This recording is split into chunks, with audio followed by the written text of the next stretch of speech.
Okay. Are we live? It's 5 o'clock. Give me a moment, ladies and gentlemen. I gotta fix the mop.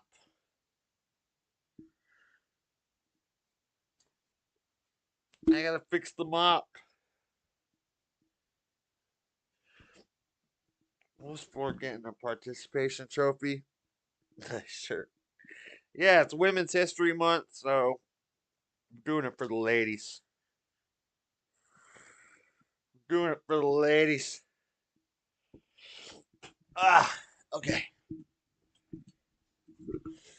All right. Hold on one second. I'm not prepared, ladies and gentlemen. Coffee, headphones. Make sure this is set up right.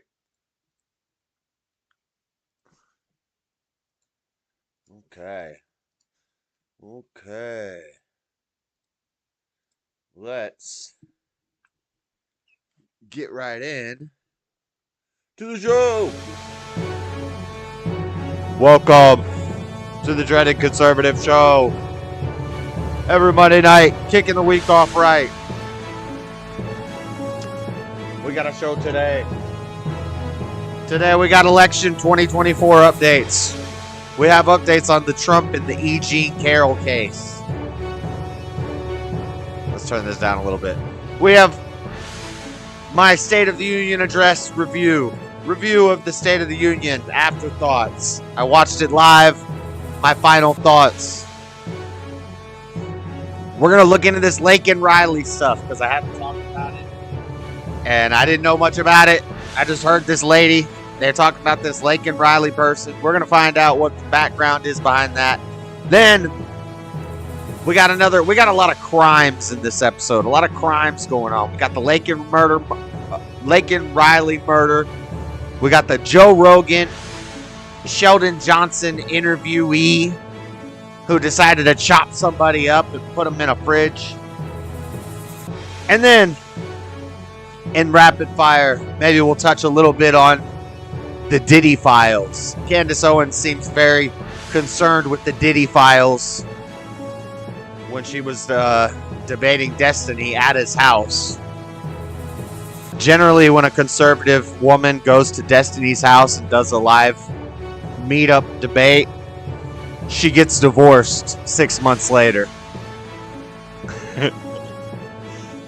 And then, to wrap up the show, I'm going to be taking a political compass test. It's a very liberal test. The questions are going to suck. They're going to be very vague. But we're going to take it, and we're going to see where they place me on it. We shall see. And it is Women's History Month, so I have a nice lady on my shirt eating some ice cream. All right, let's get into the show. Enough of that. None of that. Let's get into the show. Ready? Noobs are here.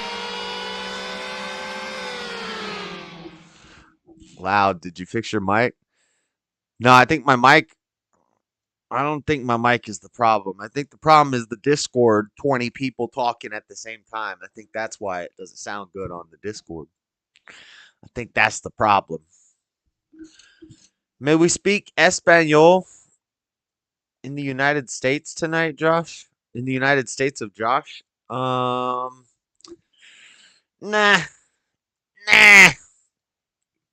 Nope, don't think I'm going to allow that. All right, I need some coffee in my life. I need to open my articles. What do we got? We'll be doing election update stuff pretty much every week until the election. Let's get all that open. We don't have much on Trump this week. We'll take a look at this E. Jean Carroll stuff. Cannibalistic girl on Josh's shirt. She's eating her fingers. Nah, she got an ice cream cone. She's got an ice cream cone.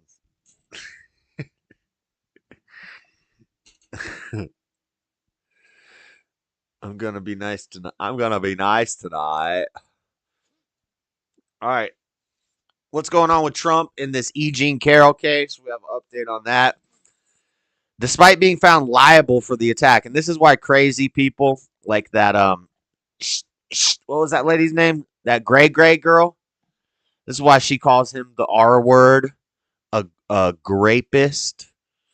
This is why she calls him this, because Trump was found liable for sexually abusing and defaming this crazy writer lady named E. Jean Carroll, who said she doesn't even know what grape is on Anderson Cooper's show. I wonder if I can pull up a clip of that. Let me see if I can find it, because they talked about it. Candace Owens was at Destiny's house, and they talked about this stuff, and they talked about the P. Diddy stuff. In Reels and Rapid Fire, we're just going to talk about some good podcasts that happened this week. Some interesting podcast stuff that happened. And some of it we'll be able to watch some clips of, but not all of it. E. Jean Carroll Anderson Cooper interview clip. Let's see if I can find this. This is the lady who has sued Donald Trump. 1-800-GOT-JUNK is ready to and help won you with spring cleaning. hundreds of Just millions give us of a call dollars. or book online. She should not. I think she was asking for 40 million. They decided to give her 400 million. That is what the President of the United States has just said about the woman who says he sexually assaulted her. She's not my type, which is what one says when a friend tries to fix you up. Not my type. It's not what anyone really says when accused of what amounts to rape. Not my type. That is precisely what President Trump just said, and not for the first time either.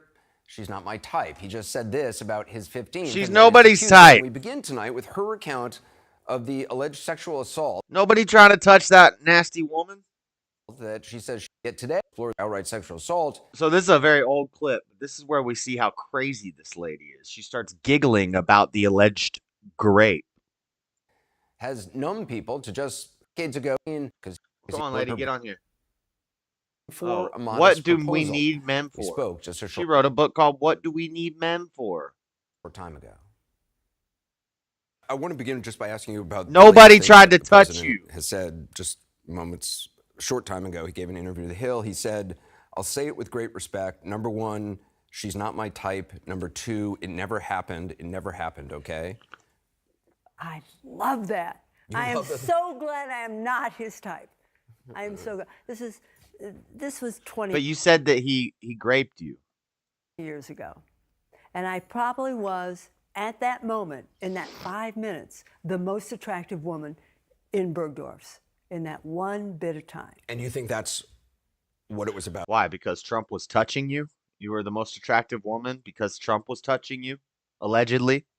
For him. I don't know what it was about. We were gonna eat you up, bitch. We were having a high old time. You remember Donald Trump, hail fellow, well met, walking up and down the streets of New York, greeting everybody. Everybody liked him. You're talking about 1995, 96. He was Shakespearean. He was. You had a crush on him. See him on the street. So she had a crush on him. Anyway, this is an old interview. I'll let it play in a second, but we know the story. This crazy lady named her cat Vagina. She named her cat Vagina. She's crazy. Sued Trump. They changed the laws for how they defined rape in New York, and now Trump's guilty. And now the crazy Trump derangement syndrome sufferers are running around saying Trump is a grapist. It's crazy. And he's got to pay like 80 million to this lady. He's got to pay another 500 million to somebody else and another person. They're trying to bankrupt Trump because he's going to be president again. And they don't like that. I don't know if he is, but hopefully he will be. But this lady gets really crazy. Let's finish watching this. And we'll move on to Biden in the State of the Union. My final thoughts on it.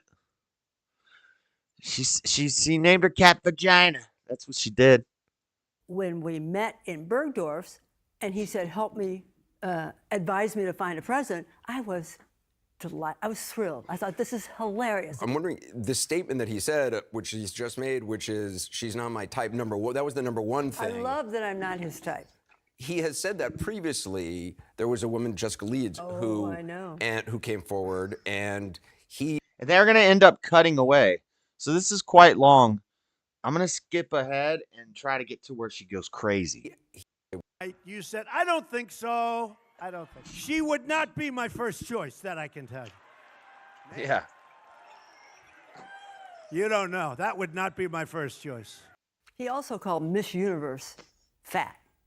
Miss Piggy, I think he called her. Miss Universe, one of the most beautiful women in the solar system. Have you seen the current Miss Universe? I had a meme, and I don't have it for this week, but it has Miss Universe or Miss Germany or whatever, the lady that just won.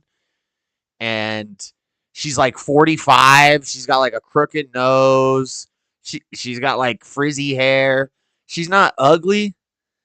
She is kind of ugly, but she's not like butt ugly. But she's also not Miss anything material. And it has a picture of her, and then it says some random girl at Aldi's, some random cashier at Aldi's, and she's like beautiful compared to Miss Universe. And he called her fat. Okay. Well, I didn't intend to watch this whole thing or review this whole thing. I just wanted to get, I don't know a timestamp, but this lady loses her mind in this interview. She starts saying crazy stuff. And so we went up the escalator. We went to the lingerie department. It was empty. There was nobody there. There was nobody on the whole floor, frankly. I think you go through bathing suits and cruisewear, and the store was not populated at the time. Nobody was there. On the counter. That's going to sound strange to people that nobody was in the... Because Bergdorf's because is the story's bullshit. Store on the earth. They take care of whatever you want, they're there. If you're thirsty, they'll bring you water, they'll get you... Now she's telling them about a store, about how the store is great, but there's nobody there. It's an empty store, but it's the greatest store ever. Whatever, they'll call all over the country to get whatever you want. It was a moment in time, nobody was there. The greatest store ever, nobody was there. A dressing room door was open, which is very unusual because. And there's just a random dressing room door open, and her and Donald Trump frolic into it. Okay, so on the so he said lingerie because he said he wanted you to help him pick out some lingerie. Well, it can't because he was not having it with the hats. Okay. The hats were okay. So then we went. Yeah, well, I couldn't imagine what you would look like with a hat on. Went up. He was going to get some lingerie, and I am just like.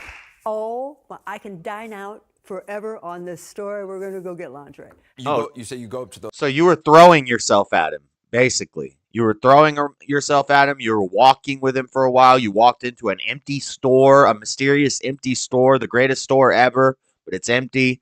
There's a random door open. You're in the lingerie section, and you're excited. And then he raped you. That's what happened? The lingerie department and no one is around. And there are 2 or 3 boxes on the counter. Yeah. Fancy, remember the old-fashioned lingerie boxes, and a filmy see-through bodysuit in lilac gray. And he snatches it up and he says, "Go try this on." She's so excited about this. I said, "You try it on." He said, "No, it looks like it fits you." I said, "It goes with your eyes." He said, "No, go." It's lingerie, you freak. And Anderson. So at this point, you're saying it's a friendly joshing. Hey, don't bring Josh into this. Okay, I had nothing to do with this, lady. I don't have $80 million to give you. Don't bring my name up into this. Allegedly, you were joshing. I used to be a writer at Saturday Night Live. I see an entire sketch of making Donald Trump put this filmy thing over his pants. That is what I'm thinking. I am not. You're crazy. I think it's. I was laughing as I said it. He said, "Well, he went like this," and I walked in. Stupidly. So for you, this was kind of a New York moment. He held his hand out towards the empty dressing room in the empty store after she just asked him to put some freaking clear spandex lingerie on, and he said no. What the heck? Like the best just like the best New York. Donald Trump is going to put on a filmy bodysuit. It's like, oh, I couldn't. So let's go in the dressing room. And I thought, yeah, I'm going to make him put pants on. This is the story that he has to pay $80 million for. This is the story. Walked in, bang my head on the wall and kissed me. It was so shocking. I couldn't, of course I started laughing again because. You started laughing? Of course. Because it's funny when somebody slams your head into a wall. A way of. And kisses you. It was all erotic in his part. It would, if a man is laughed at, it usually will make him and he put his shoulder against What me were you gonna say? to hold me When you laugh at a man, it usually emasculates him, and then he doesn't want to have sex with you anymore? No, dummy. against the wall.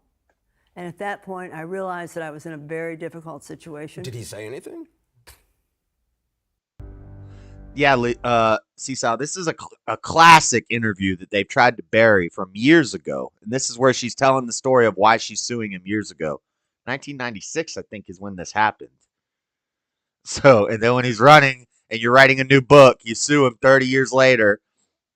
And you get paid $80 million for being a loon. For being a loon for the Democrat Party. Wait, it gets crazier. They had to cut the interview. They had to cut the interview and they had to cut the feed on multiple networks, left-wing networks. Anderson Cooper cuts the interview because he's like, this lady's crazy. Here in a second. Just wait. No. She starts saying she No, doesn't it know. was just like, She doesn't know what grape we're going is. to do this thing. We're just so hot for each other. For each other? I Oh, you just screwed up there. You just screwed up there. You just said that you were so hot for each other. So you were both hot for each other. Lying. Why would I even try to think what he was thinking? Anyway, so he pushed me, he pushed me, held me with his shoulder, and I was wearing a coat dress and tights, and he pulled down the tights. And so that's He pulled it with both hands, with one hand. one. Even Anderson Cooper's like, this story doesn't make any sense. And that was when it turned serious. I realized that this was a fight. Oh, he didn't. It didn't seem serious when he walked you through the dark, empty store in the lingerie section and told you to put on some lingerie, and then took you into the empty dressing room alone after saying, "After you, let's go into this empty dressing room in this empty store in the lingerie section when I have lingerie that I want you to put on." And then he kissed me, and we were so hot for each other. But I laughed at him, so I thought he was gonna stop, but he didn't stop. And even though I can talk about it now and put words to it, at the time the adrenaline is pouring through me, and all I want to do is How would you Is describe get laid. it? Were you said you were obviously Fighting. surprised, fighting. Right. Were you scared? Were you No, angry? Were you I was too panicked to be scared. No, you were too panicked to be horny. scared? Okay. You You were too horny. You said adrenaline was pumping. Yeah, that was called I horniness. assume it was because I got strong enough. He's 6'3", apparently. I've looked it up. I was about 6'1" in the massive heels. Oh, she had one of those excited delirium moments where like a mother lifts up a car to save her dying child. She had one of those moments while she was getting graped by Trump. She had an adrenaline moment. She got stronger. She got turned into the Incredible Hulk. I was wearing. And so we were almost even in height. And down go the tights. Tights are down. And it was against my will. And it hurt. It hurt. And it was a fight. And this is not a question I would normally ask, and if you don't want to answer, I totally understand. But given the prior accusations, which have all been of forms of assault or harassment, you're saying there was actual penetration. Yes. Did you, which puts it into a different category of any of the other women who have come forward. I think This is crazy. That is the definition of rape. One definition. This is where they cut it, I think. That's the definition.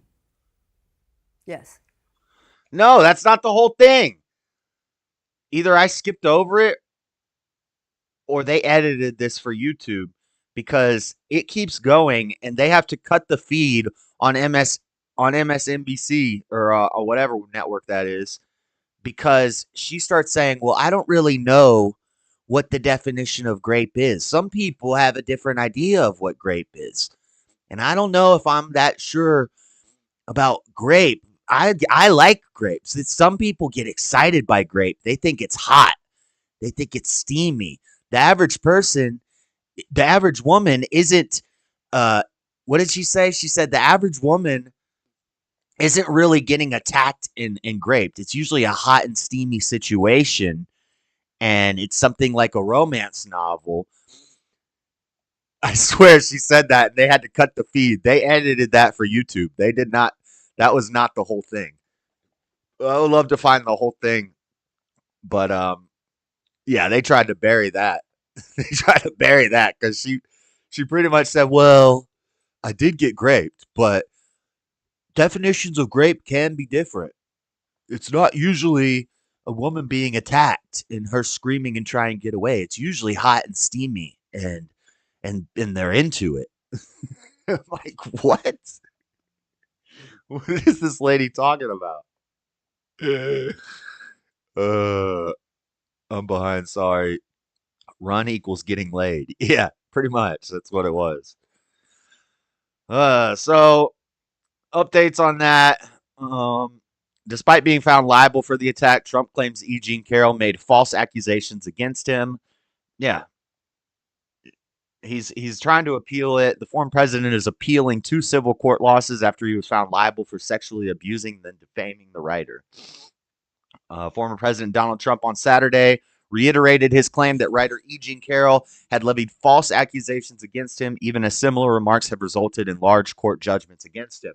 Speaking at a Georgia campaign rally that represented Trump's pivot towards the general election as he seeks to prevent a second loss to Democratic President Joe Biden, Trump reiterated a number of grievances, Carroll's civil court victories among them. I just posted a $91 million bond, $91 million on a fake story, totally made up story. Fake story, totally made up story, he said, referencing the bond he posted this week as he appeals a defamation verdict against him. 91 million based on a false accusation made up by me by a woman that I know nothing about. I didn't know, never heard of, and knew nothing about her, he continued. She wrote a book, she said, things Trump told the raucous crowd in Rome about 70 miles northeast of Atlanta. And when I denied it, I said, it's crazy. It's false. I get sued for defamation. That's where it starts. That's where it starts. At issue for Trump has been Carroll's allegation that he raped her during an encounter in the dressing room of a New York department store in the 1990s and then defamed her by calling her account a hoax and a con job. Wow. So she lies about him. He says it's a hoax. Then she sues him for defaming her also. That's crazy.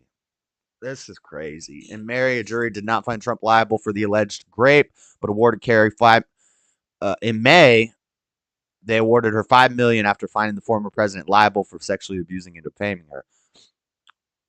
But see, they said did not find Trump liable for the alleged rape. But I've been hearing people like Destiny and people like A. Gray saying that he was guilty and that he's a rapist now.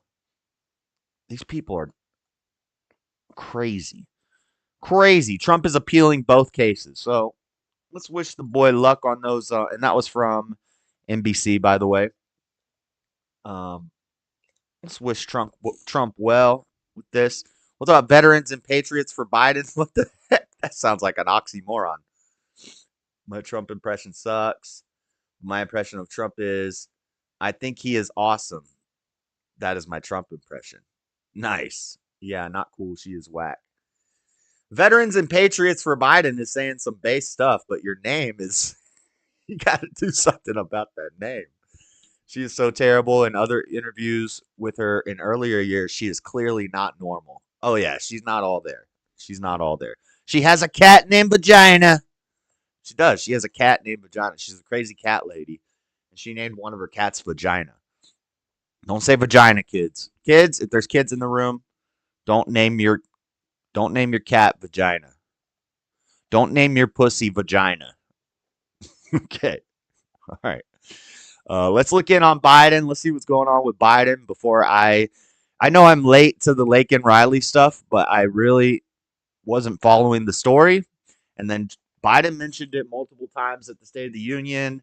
People were wearing pins and stuff.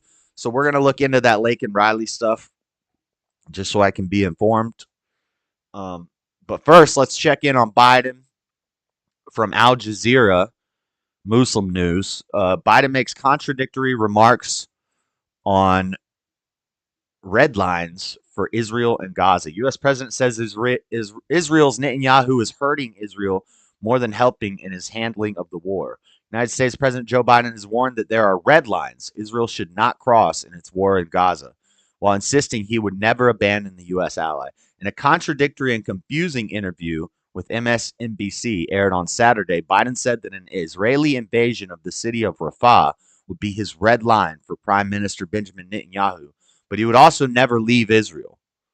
So he has a red line that he won't cross, that they can't cross, but if they cross that line, he'll still never leave. The defense of Israel is still critical, so there's a little red line where I'm going to cut off all weapons so they don't have the Iron Dome to protect them. Biden said, I'm going to cut off all weapons so they don't have the Iron Dome to protect them. How much money have we sent them for missiles already, Biden? They already have the tech. They'll just get missiles from another country that we send missiles to. But there's red lines that if he crosses them, Biden said without finishing his chain of thought. there's red lines that if he crosses them, ... Biden said without finishing his chain of thought, adding that his administration cannot have 30,000 more Palestinian dead. He probably said 30 million trillion, 100,000 million Palestinians. In some of his most pointed criticisms of Israel leader yet, Biden also said that if Netanyahu was hurting Israel more than helping Israel and should pay more attention to the innocent lives being lost in Gaza. Israel does more to stop innocent deaths than anybody else. They're like really nice with their bombing. People think they're just like indiscriminately launching thousands of missiles. They've launched like 5,000 missiles and only a handful of people have really died. The numbers are not as crazy as people think they are.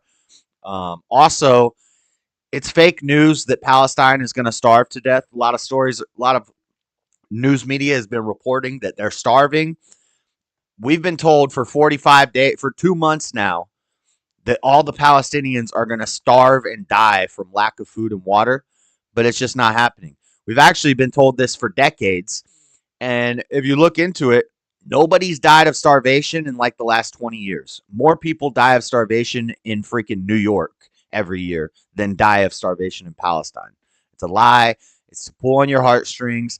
They're not starving and dying from no water over there. And if they are, then that's due to the people that they voted for, the terrorists that they would vote for, mismanaging the funds and not spending it on infrastructure like, running water and sewage and utilities. Instead, they spend the money on digging tunnels to kill the Jews. That's where all your tax money goes towards in that place. So don't believe the things you hear. Hake did that story, and then at the end of the story, there was one little line about CNN cannot confirm. He was reading a CNN article that said Palestinians are dying and starving. They're starving and dying of thirst. And then at the very end, in one quick line, it said CNN is not actually able to confirm these reports. Right. And when it says that, it doesn't mean that it's probably happening. They just can't show it to us. It means the opposite is happening, and they're just making up a BS story to pull on your heartstrings. They're not dying of starvation over there. It's not happening. It's never been happening. And we've been told they're all going to die in 5 years from starvation for the past 20 years. People get all bent out of shape because Hake reads news from CNN. I don't mind that he reads news from CNN. And I know he's just reading the news, but usually he throws a little bit of commentary in there. And he didn't comment on this one, but so I'll do the commenting and I'll say that story is BS, bogus speech. Reading leftist news means they're better. Well, that's what I do. I just read lefty news. I just read the top results usually. It's true. If I'm reading an article from CNN or something, I can say words that I normally can't say because it's in the article. As long as I source the article and I show it on the screen. That's why we do this. But and then that's why you always say what your source is. Blah blah blah. There's tricks of the trade. But yeah, I could read a CNN article and say all the words I'm not supposed to say. And then if I just say it out of my own mind, then I get banned. But yeah. But yeah, I was like, I didn't know. I'm not saying that Hake believed that story. I'm just saying he didn't add any comment about it. So I'll add my comments on it. It's a BS story. But all right, so that's that. SOTU State of the Union happened earlier in the week. We watched it live. I did my live reactions. Lauren Boebert was looking thick. Bibby made an awesome short of that. Bibby, I hit like on all your shorts, but my phone is screwed up, so I can't comment. I can comment in live chats, but if I click on the comment section of any video or short, when I try to type, it freezes. So I don't know what's going on. So I can't comment unless I'm on my computer. And usually when I'm watching shorts and videos, I'm on my phone. So that's why I don't comment on your videos. But very good job. Thank you. I appreciate it. I love the Lauren Boebert one. That was so funny. You timed it perfectly. I'm like, I want to go to the movies with Lauren. And then you show her in the theater, like all amped up, and the guy's like grabbing her arm, putting it in his lap. That was so funny. Anyway, State of the Union happened. The Laken Riley thing was I called it exactly. I called his talking points almost in order. Guns are killing everybody. We got to get rid of the guns. Climate change. We got to go green, guys. We got to change we don't have money to fix the roads, but we got money to tear down every building and build up a new green-friendly anthill farm where 100,000 people live in 10-foot blocks. Awesome. That Lauren Boebert one had me cracking up. Yeah, so he talked about everything I expected. It was a clown show with the audience. Marjorie Taylor Greene was not a good look for us. I don't like that she's the MAGA representative, the politician representative. I like Jim Jordan. I like Matt Gaetz. So that whole Freedom Caucus, I respect what they're doing. But come on, Marjorie, tighten up. Marjorie, don't be going in there looking like a MAGA clown. That makes us look bad. And also the guy that was screaming up at the top, they said his son was killed. You know what? I should have found a story on that, actually, so we could look into that, because it almost seemed fake. It all seems fake. It's all political theater at these State of the Union addresses. But CNN poll, more than 6 in 10 State of the Union viewers had a positive reaction to Biden's speech, which 6 out of 10 people who watched that thing had a positive reaction. That's scary. That's scary. We got a lot of low IQ monsters running around this country, apparently. More than 6 in 10 Americans who watched President Joe Biden's State of the Union address had a positive reaction to the speech, according to a CNN poll conducted by SSRS. So it's a CNN poll. Probably only Democrats took this poll, with a smaller 35% reacting very positively. Those people need to be locked up. The pattern of widespread but tempered positivity mirrors the reception for Biden's speeches in previous years. Last year, 72% of viewers reacted positively, with 34% saying their reaction was very positive. The lowest, very positive, in CNN's polling date back in 1998. In 2022, 71% had a positive reaction, with 41% saying their reaction was very positive. As in the past 2 years, Democratic speech watchers' reactions to Biden were almost universally positive. Crazy. With about 2/3 of independents who turned in offering a positive reaction, roughly 3/4 of Republicans who watched this year's address offered a negative review, up from about 6 in 10 for Biden's past 2 State of the Union addresses. So, had a negative 3/4, had a negative review. What's 3/4 of 10? 7.5? And then it was 6 in 10 last year. So, more Republicans are upset. Less Democrats are positive. That's a good trend. But it's still crazy that 6 in 10 people could watch that and think that he's doing a good job. It's delusional. What's that on your t-shirt? Oh, it's Women's History Month. So we got a girl eating an ice cream cone. We got a girl eating an ice cream cone. You know, she's got a little on her face. She's dripping. It's ice cream. It's ice cream. It looks dirty. Probably is dirty. I wouldn't wear this shirt in public. I don't really wear these shirts at all anymore, except for when it's Women's History Month on the stream.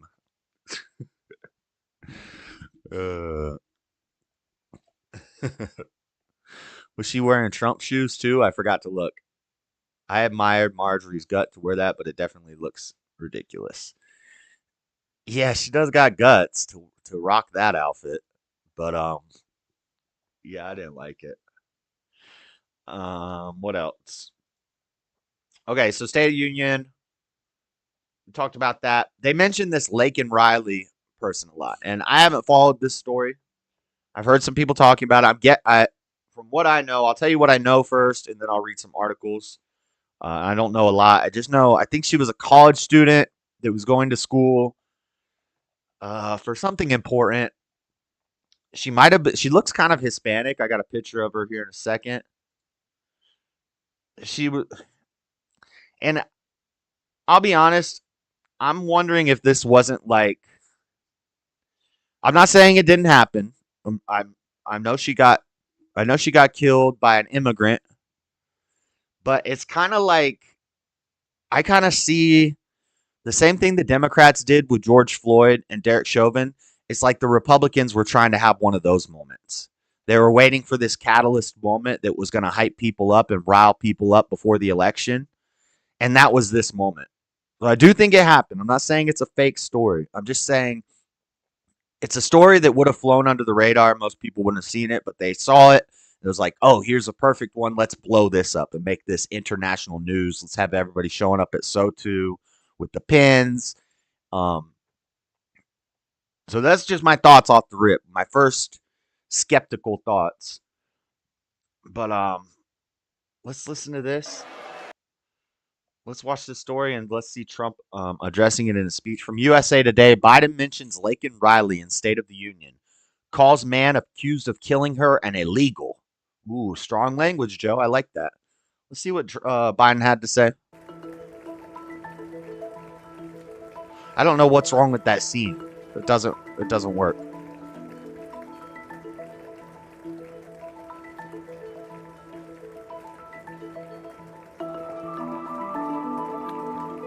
Oh, is it not gonna give me audio? Not really. So Marjorie's yelling at him. What about Laken Riley? Laken Riley, say her name, say her name. Same thing the BLM people did.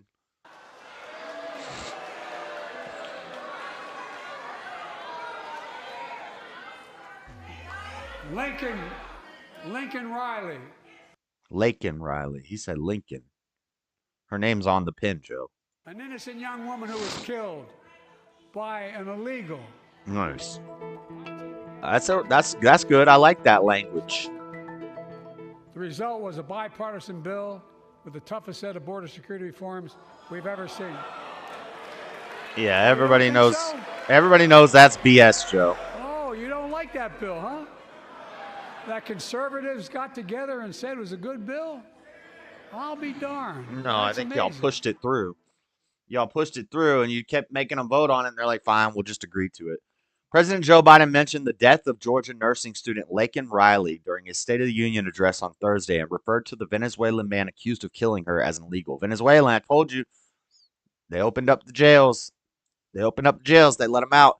Biden's unscripted remarks prompted by an exchange with Representative Marjorie Taylor Greene provided one of the night's most tense moments. By calling the suspect an illegal, Biden was using outdated language often preferred by Republicans. Yeah, we're the evil racists, so we say illegals. We call it what it is. Joe Biden has a little bit of based old school Joe left in him, and he calls it like it is sometimes too. He goes off script and he just calls it like it is sometimes. But long abandoned, he's still in there somewhere. The old 94 crime bill Joe, he's still in there somewhere. Based Joe, he's been pushed down deep inside, but he's still somewhere in there. What are y'all talking about? Spike Bandit. You're the Salvadorian friend? Oh, did Bibby make a Salvadorian friend? All right, so let's see who this lady is. Let's look into this story. Who is Laken Riley? From Alive. I don't know what this source is, but it's just one that popped up. Maybe we could just watch the article and they'll explain it to us. Collins and natives passed the Laken. She's pretty. Pretty girl. Pretty white girl. Probably has some Hispanic. Great. It's an opportunity. When this happened, you know these politicians are like, oh, this is an opportunity. We're going to use this story. The same way they used the George Floyd story, the Democrats did. The Republicans wanted to use this. Not saying the cause is wrong.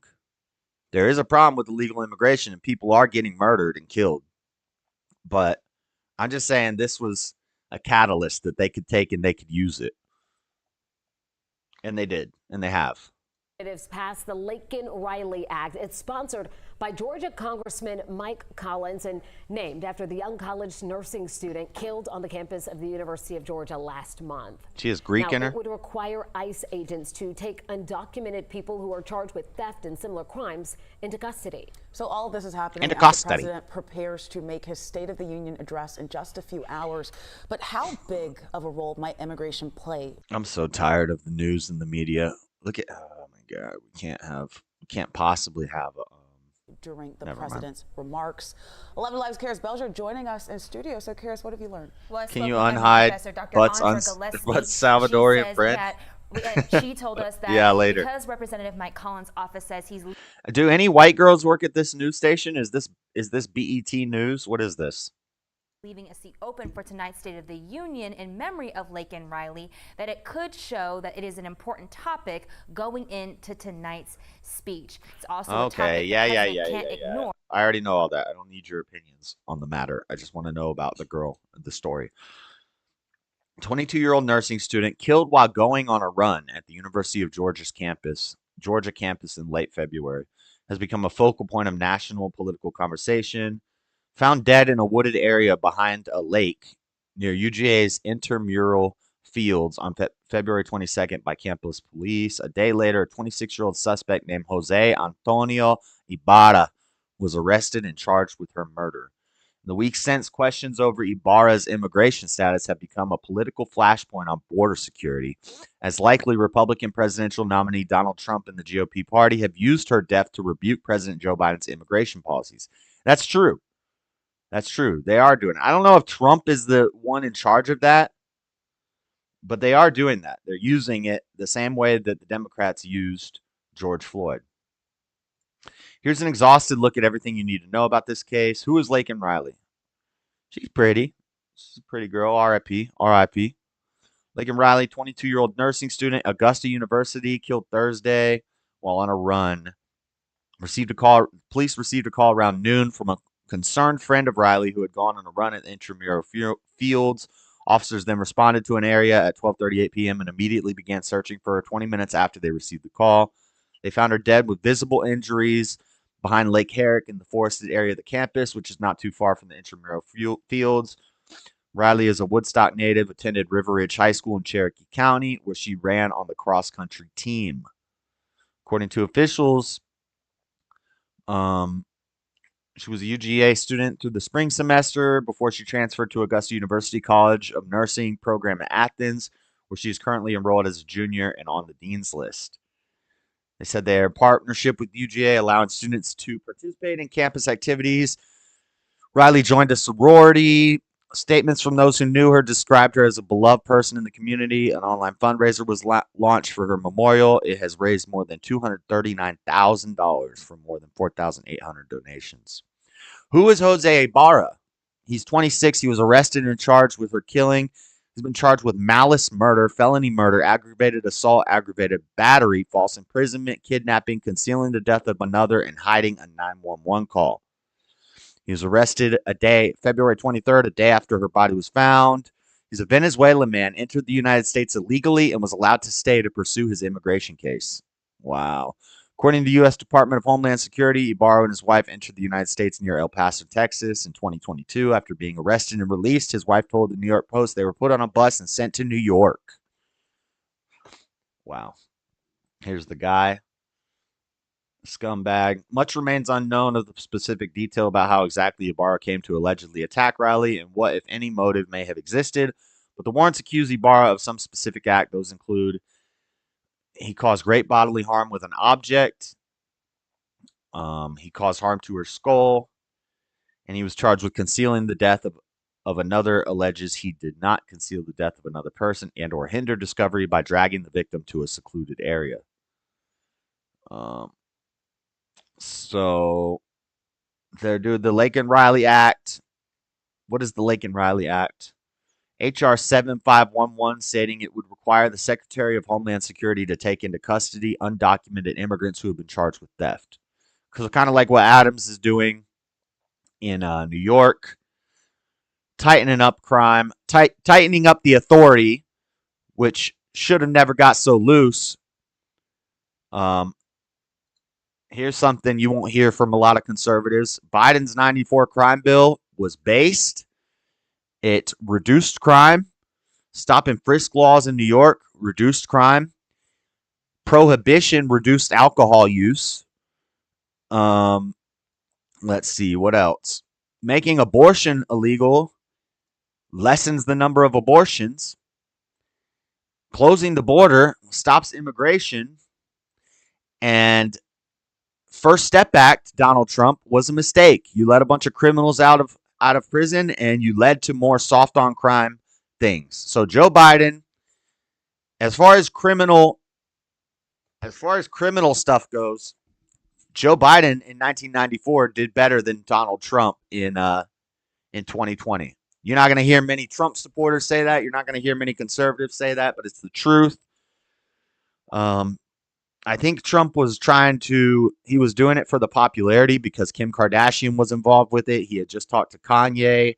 So he signs the First Step Act because it looks popular at a time when everybody's complaining about racism and police brutality.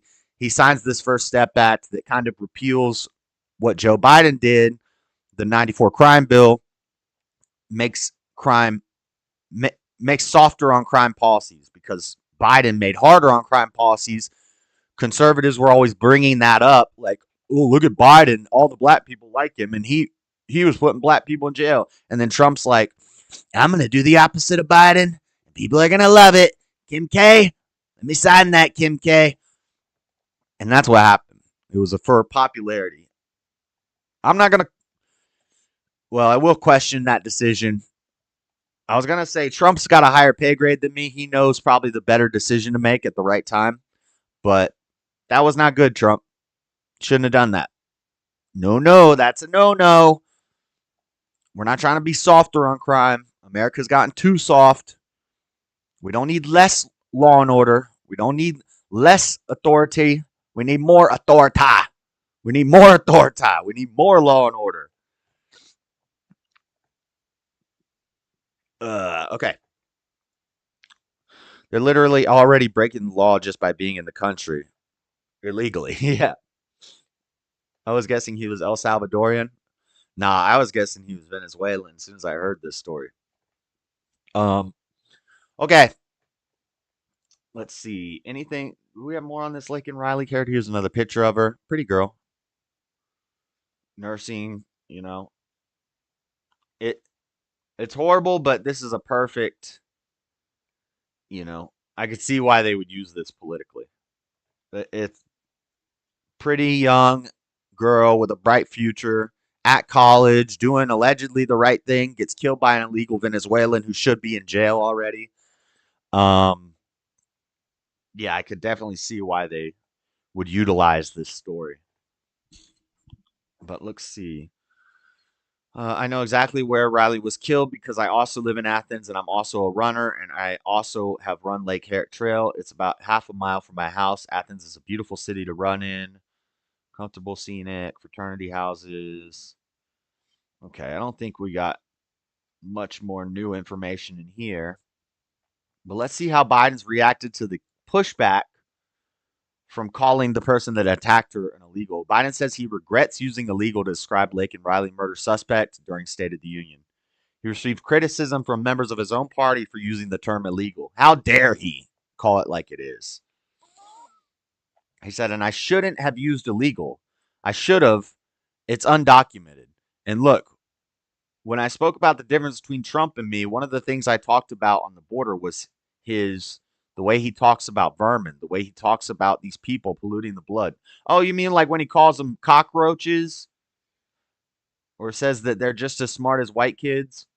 I talked about what I'm going to do and what I won't do. I'm not going to treat any of these people with disrespect. Look, they built the country. Illegal immigrants built the country? Really? I didn't know that, Joe. The reason our economy is growing, we have to control the border and more orderly flow. But I don't share his view at all. Yes, you do. Yes, you do. Stop lying. Stop lying, Joe. All right, but that's your election 2024 updates.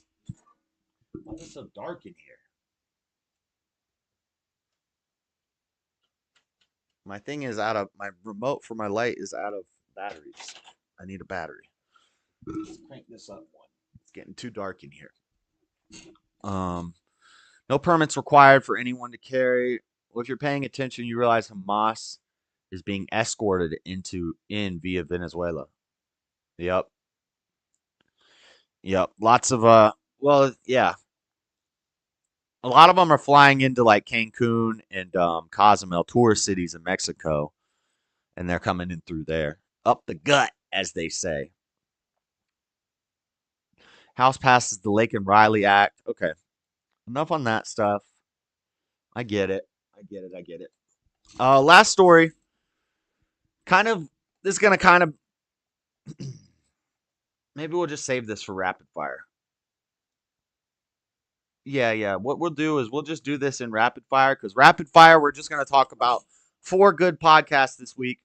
Well, 4 podcast stories. The Joe Rogan had a murderer on his show who had a criminal on his show, and then a month after the show, he chopped up somebody's body. We'll talk about that. We'll talk about Destiny. Candace Owens went on Destiny's stream at his house, and why that's not usually a good sign.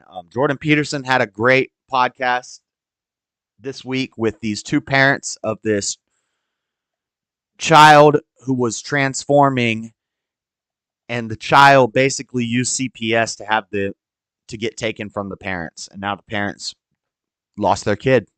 They lost their kid. That was good. We'll talk about that all in a second. And then Theo Von had a Border Patrol agent on earlier in the week, or maybe last week. That was a great episode. I can't show any clips from that. Theo doesn't want people sharing his stuff. I can respect it. But he had this Border Patrol guy on there, and it was a great episode. And he talked about the asylum loophole. He talked about how all they have to do is know how to answer 5 questions correctly, say that they're seeking asylum, and they get let in. And really, none of them are seeking asylum. They just know that that's a loophole. They know how to answer the questions to get to stay here. And then they get to stay in longer and longer fighting the court appeals, even though eventually they're inevitably going to get deported. And he talked about that, how they would use that. He talked about everything. It was a great episode of Theo Von's podcast. But we'll talk about all that here in a second. First, let me open up these. Hold on, don't say it yet. Don't say it. Don't know what time it is. Y'all know what time it is. It's time for the memes.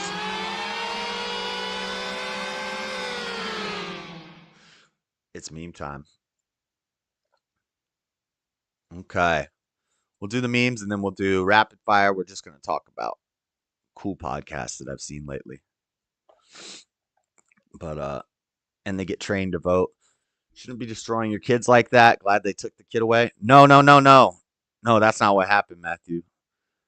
The kid decided to transition And the parents said, no, you're a boy. We're not going to do that. And the kid called, basically did a fake. Anyway, well, I'll tell you the story here in a bit. But let's do the memes. Mariah Carey is so rich that she has a pool on top of a pool on top of the ocean. And everybody's looking at Mariah. I used to love Mariah. She don't look as good anymore. Too much surgery. She's getting too old. Too many surgeries and stuff. But I used to love me some Mariah. Anyway, Mariah got a pool on top of a pool on top of the ocean. And somebody said, I ain't the smartest man in the world, but is that a dinosaur? What the heck? She's got a dang dinosaur in the background. You see the Loch Ness Monster chilling over here? How she got the dang Loch Ness Monster in her backyard? Okay. Next. If you all don't start behaving, I'll turn it off again. He's going to turn off the Facebook. Yeah, there's an infinity pool, and then there's a forever pool. Shout out, rest in peace, Akira Toriyama. Akira Toriyama, the creator of Dragon Ball, died. Created Dragon Ball Z. He wrote Dragon Ball GT and helped produce it. He worked with the team on Dragon Ball Super. He works with the team on the Super manga. He drew the original art from all the original mangas. He's got other things. The Dragon Legends video game series, a beloved video game series. I think he worked on like Chrono Cross and Chrono Trigger. There's a new game coming out called Sandlot with a manga to go with it. He worked on that before he died. Great guy. Shout out Akira Toriyama. Not the best writer in the world, but he made some great mangas. Dragon Ball was great. There's another Akira Toriyama one. Look at Homer looking at him in the stars. And another Akira Toriyama. There's Goku taking Akira Toriyama up to heaven. Dragon Ball heaven. All right. One more. It's time to go. This is Akira Toriyama's character. It's time to go. Was I a good mangaka? No. I told you. I'm told you were the best. I'm told you were the best. You were not good. I'm told you were the best. That's cool. All right. We're going to burn down the city. Oh, please stop. We can work this out, says the cops. I stopped a crazy man from assaulting people on the train. Straight to jail, says the cops.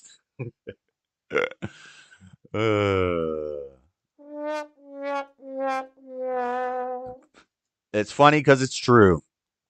Okay. Next. Cheat codes then. Grand Theft Auto cheat codes then. So true. Cheat codes now. Oh, you just buy what you need. You just input your credit card and you buy the stuff you need to beat the game. Next. Nobody, video games. The path is blocked. Find another way. It's like, I can just climb right over this. Please let me through. Lots of video game memes from number one this week. Toxic gamers when they die in a game. Good relations with your mother I have. Good relations with your mother I have. Strong with the mother I am. Okay, next. Years of gaming have taught me this cat has a side quest waiting. Oh, there's a cat with a side quest. Next. Hung. Hold on. Hung. It's a man, baby. There's a big Mike. Not hung. Not hung. That's Epstein. Anybody who think Jeffrey Epstein was hung? I didn't think so either. Okay. Shut up, crickets. Crickets, quiet. Next. Rest in peace. Deceased Pop-Tarts inventor lowered vertically into the slot in the ground. You gotta make sure you lower them vertically, because sometimes when they pop up, they be getting caught.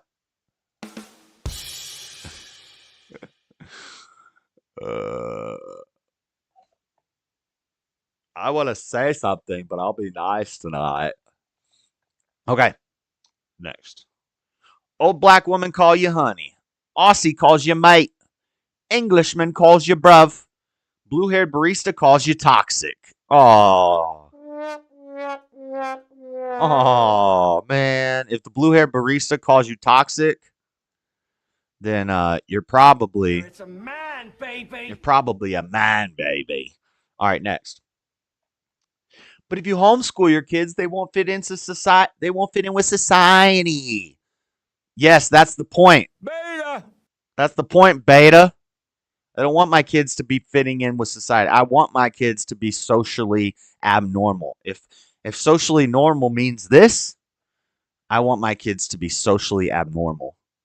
Sounds good. Next. Third world countries look like shit.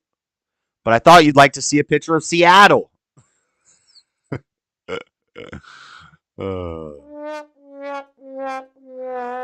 Don't go to Seattle. You're going to get chopped up by some hobos. Look at this. This is crazy. I don't know if it's a real picture, but you get the point. Next. I'm so sorry that bad man touched you inappropriately. Let's wait 30 or 40 years until he runs for office against a Democrat. Oh. Yeah. Yeah, let's not say anything for 30 or 40 years when he runs for politics. Then we'll sue him and get some money. Police, don't use your devices while you drive. Also, the police. The car is filled with devices. You can't even fit in the car because there's so many devices. So many devices. Yep, sounds about right. What's chat saying? Toxic is a compliment. Yep. Okay. Next. Me. That commercial showed Volkswagens going all the way back to the 50s. Why didn't they show the Volkswagens in the 40s, though? Volkswagen in the 40s. Heinz gets velvet. Don't look over here, guys. Don't look at 40s Volkswagen. That's Volkswagen. Next. I can't. Oh, this is talking about men. I can't believe he didn't cry during Titanic. Do men even have feelings? Paul Harrow. Paul's 1 million subscriber plaque arrived. He is forever grateful to all his subscribers. Then the man starts crying. If anything's going to make me cry, it's going to be Paul getting his 1 million subscriber plaque. Okay. Next. You know who isn't struggling to buy groceries and pay rent? This guy right here. This guy. Beta. Who are the murderers? Oh, Zelensky murdered a guy. Zelensky's laughing.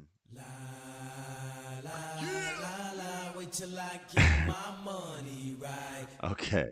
Zelensky got his money right. Next. That's Greta Spoonberg. Greta got thick.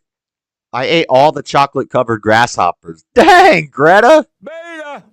Calm down, Greta. Don't be eating all my chocolate crickets. She ate them all up. She ate them. She ate them all up. That's Greta Spoonberg. Greta Spoonberg. She's just shoveling them in by the spoonful. Okay, next. The UPS guy delivering my ammo. Me watching from my window in my underwear. Next. John Connor watching all y'all make friends with AI.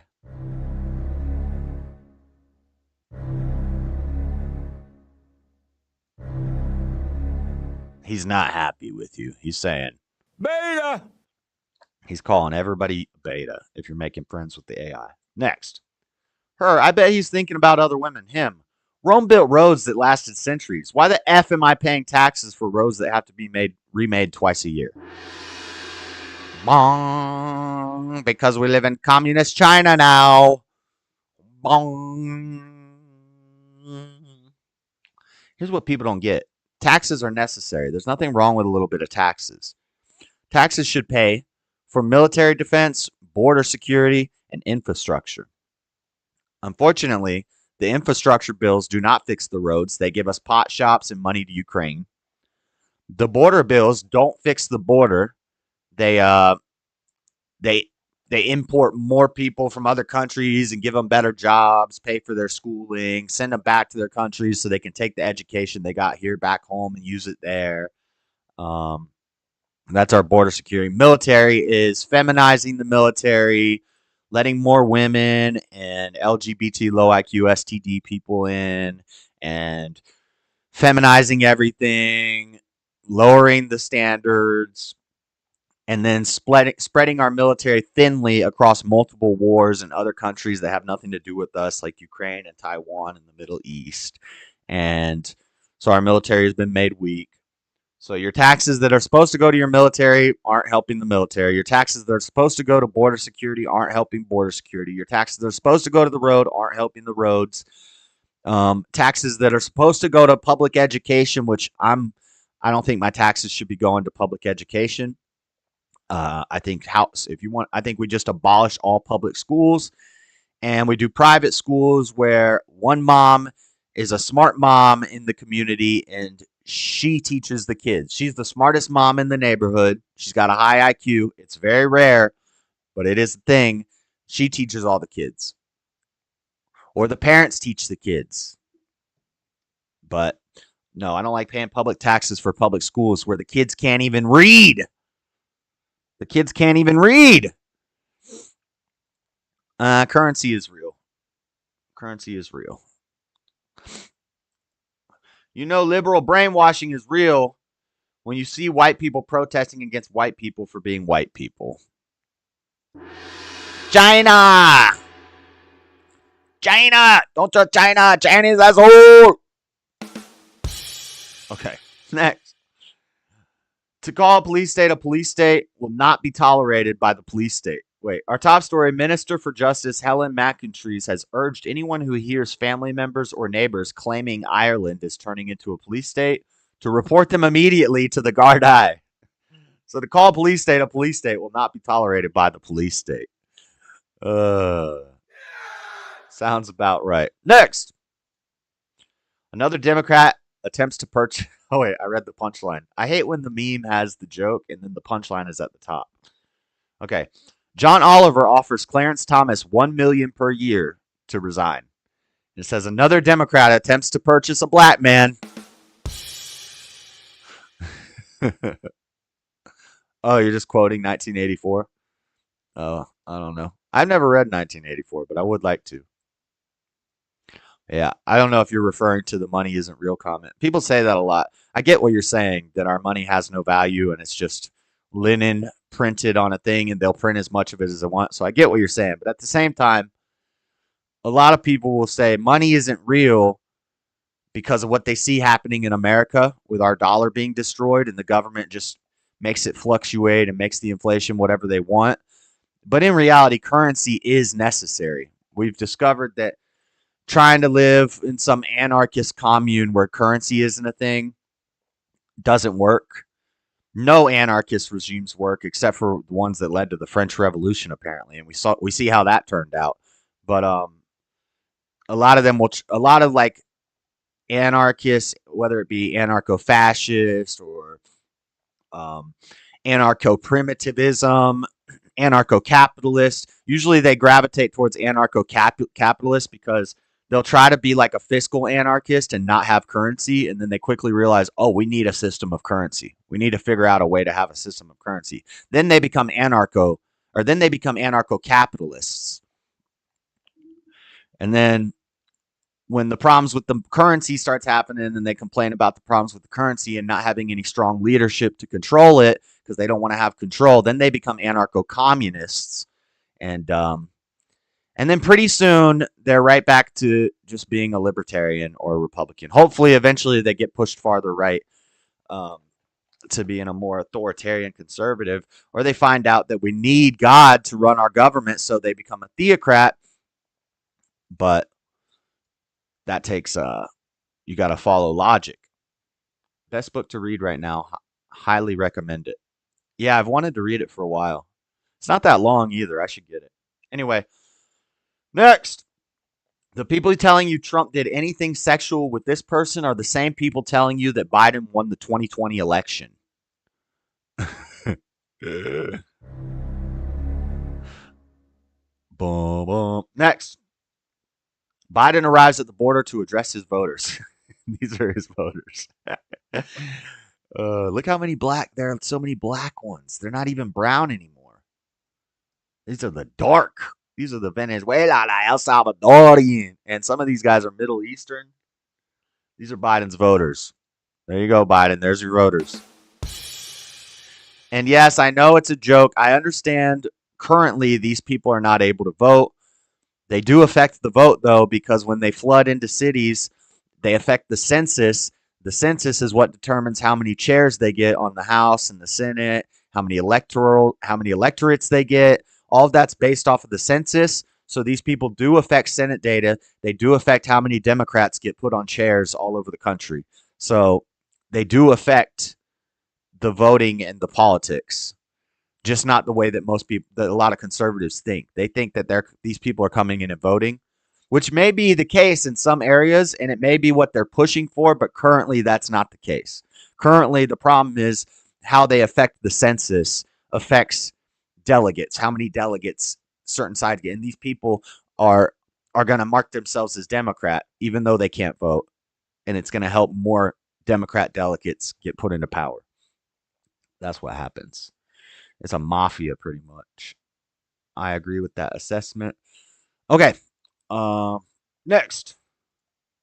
Kid who got distracted for a few seconds one time prescribed Adderall. It's so true.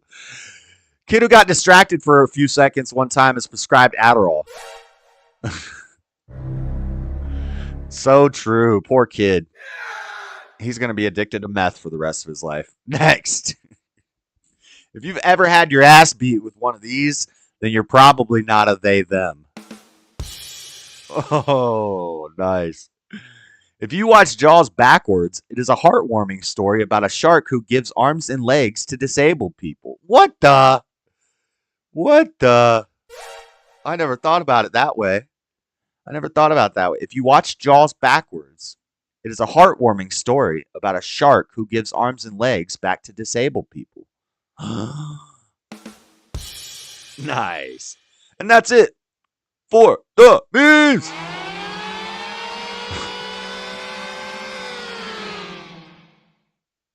All right. So, in rapid fire, a lot of podcast news this week. Let's get through some of this, and then we'll look at the reels. First, I was going to do this in the main story news, but it's not that big of a story. It's just interesting. This wooden spoon meat tenderizer noise. So, criminal justice reform advocate Sheldon Johnson, who was on the Joe Rogan Experience a month ago, after being released from prison 2 months ago on a 50-year sentence. He got released after 25 years in prison. I'm not reading anything yet. I'm just telling you what I know about the story. He got 50 years in prison for pistol whipping somebody and robbing them. Which, if you're robbing somebody with a gun, a lot of states can give you life for that. They do 10, 25 life, 10 years if you pull a gun, 25 years if you shoot a gun, and life if you injure somebody. But if it's in the commission of a robbery, you're using a weapon, that's armed robbery now, or armed burglary. If you steal a gun from a house, that's armed burglary. Even though you didn't go in and hurt anybody with the gun, if you take a gun from a house, as soon as you possess that gun, it's considered armed burglary. That's punishable by life. Also, this guy had priors. The judge looked into the case, and the judge felt that this guy was violent. He was a multiple-time offender, and the judge threw the book at him, gave him 50 years, right? So Joe Rogan has this guy named Josh Dubin who works with an organization called... Hold on, I wrote it in my notes. My notes are in my phone. I have the articles here, so it might just be in the article. An organization called... Johnson is an ex-convict who works as a criminal justice advocate. What is the organization called? Anyway, I'll figure it out I'll figure it out. It's called like the Innocence Project or something like that. Anyway, this guy Josh Dubin, Joe likes to have the he's said that he's going to have this Josh Dubin guy on 4 times a year to do a special Innocence Project episode where they talk to criminals, and this is a criminal justice reform movement. Basically, they're saying criminal justice is too tight. It's not fair. We need to give these people softer sentences, which we've seen through the Black Lives Matter, reforming the police, defunding the police, abolishing the police. Same thing the anarchists want to do, by the way, is the same thing BLM wanted to do, by the way. Just throwing that out there, guys. Abolishing the police, reforming the police, defunding the police. This group does similar things. They want to soften up the penalties for crimes against criminals. Joe Rogan has a soft spot in his heart for these prisoners, and he says, we're going to have this guy on 4 times a year, and we're going to have a reformed criminal come in who just did 25 years in prison. We're going to talk about him, about how his sentence was too tough. Life was just too hard for him in prison. Even though he looks healthy, he's fine. He's out after 25 years. He's fine. Just so you guys know, prison's not as bad as they make it seem. I've never been, but I know many guys in my family. My uncle did 4 years. I did a year in county, and I had cellmates who were going to prison, been to prison, county jail. Everybody who's been to prison says county jail is worse than prison. It's more dangerous because you're dealing with, you have in your pod one guy who's there for 2 days for a DUI and one guy who's looking at life in prison, and he doesn't care what happens to him. While he's going to court, he's in the same pod with the guy with a 2-day DUI, and they'll just stab you up. County jail is more boring than prison. County jail, time goes by slower because there's less activities. You don't get a TV. You don't get video games. You don't get music. You don't get to wear your Nikes. You don't get weights to lift. So just saying, the point is, this guy was complaining about his prison sentence when really he got a hotel for 25 years. That's what happened. And so he goes on Joe Rogan's show. They're crying about it, about his sentence, how bad it was, and how he's reformed and he's changed. A month later, they find a head in this guy's freezer. They found a freaking head they find a torso in an apartment. They watch the security footage of the camera that's right outside the door of the apartment, and they see this black guy coming in with a trench coat on and a spy. It's like spy versus spy. He comes in with a hat one time, and then another time he comes in with a blonde wig, and each time he's going in with these big Rubbermaid totes and coming out. So finally they check this apartment, and they find a torso there, but nothing else. So they watch the security video. They see this guy. They say, that looks like Sheldon. Wasn't he on Joe Rogan Experience a month ago? Like, yeah, he was just on JRE. I watched that episode. Let's go check his house. They go to Sheldon's house. They find a head in his freezer and some arms and legs. And now Sheldon's going back to prison forever. And I hope he never gets out. He never sees the light of day.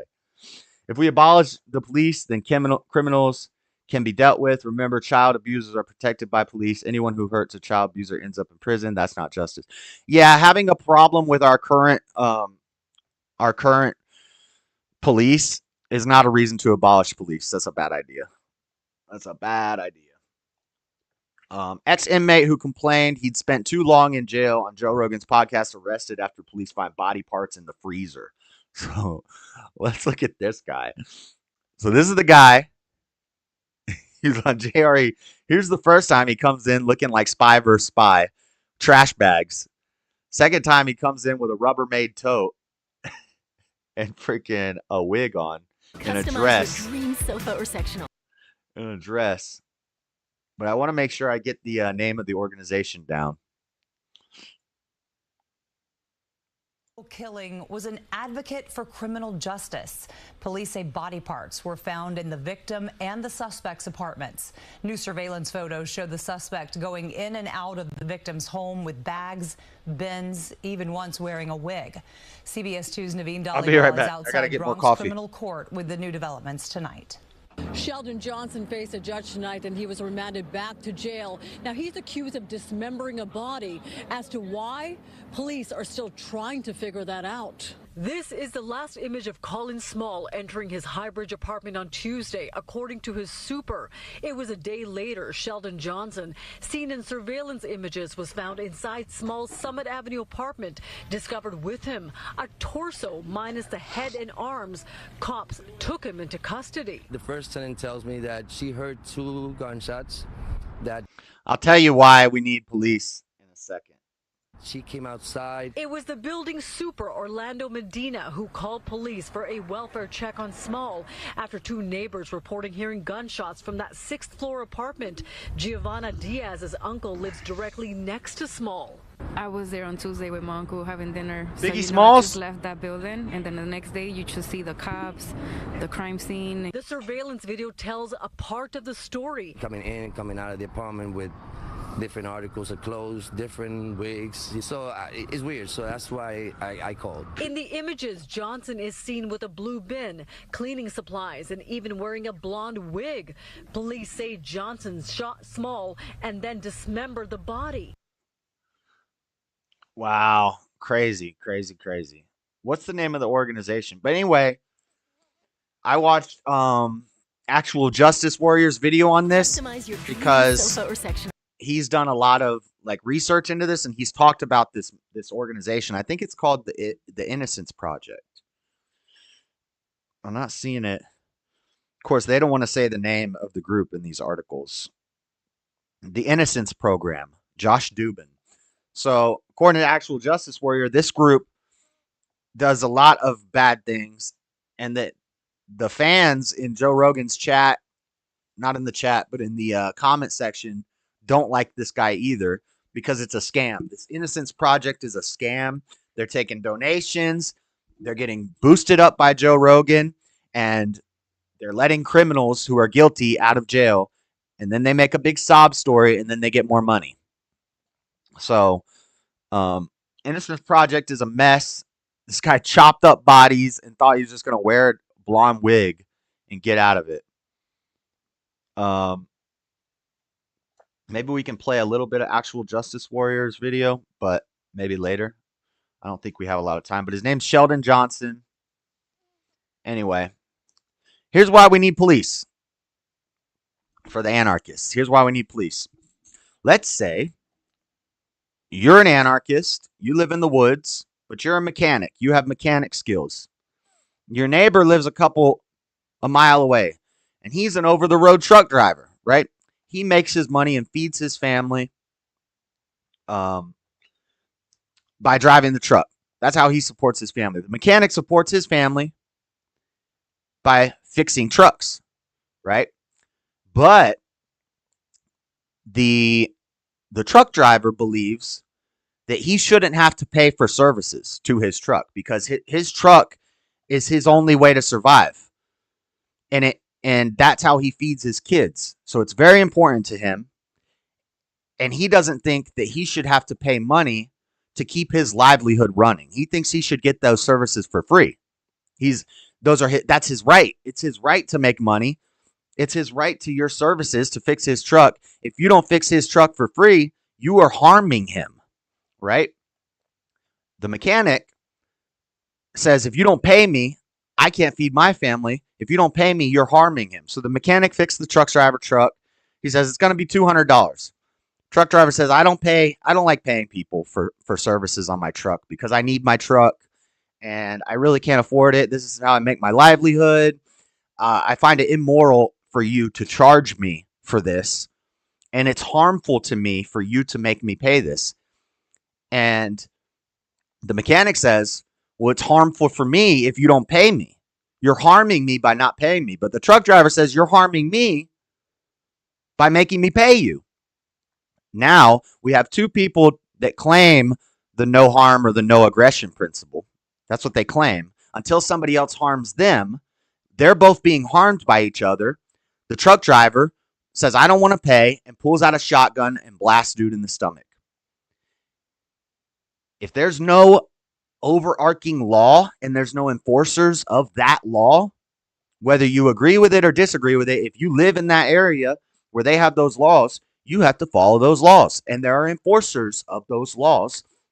And it's supposed to be a fair system where if you break the law, there's a proceeding that we go through. You get arrested, you go to jail, you show up at court, you go through the proceedings, and they find you guilty or innocent.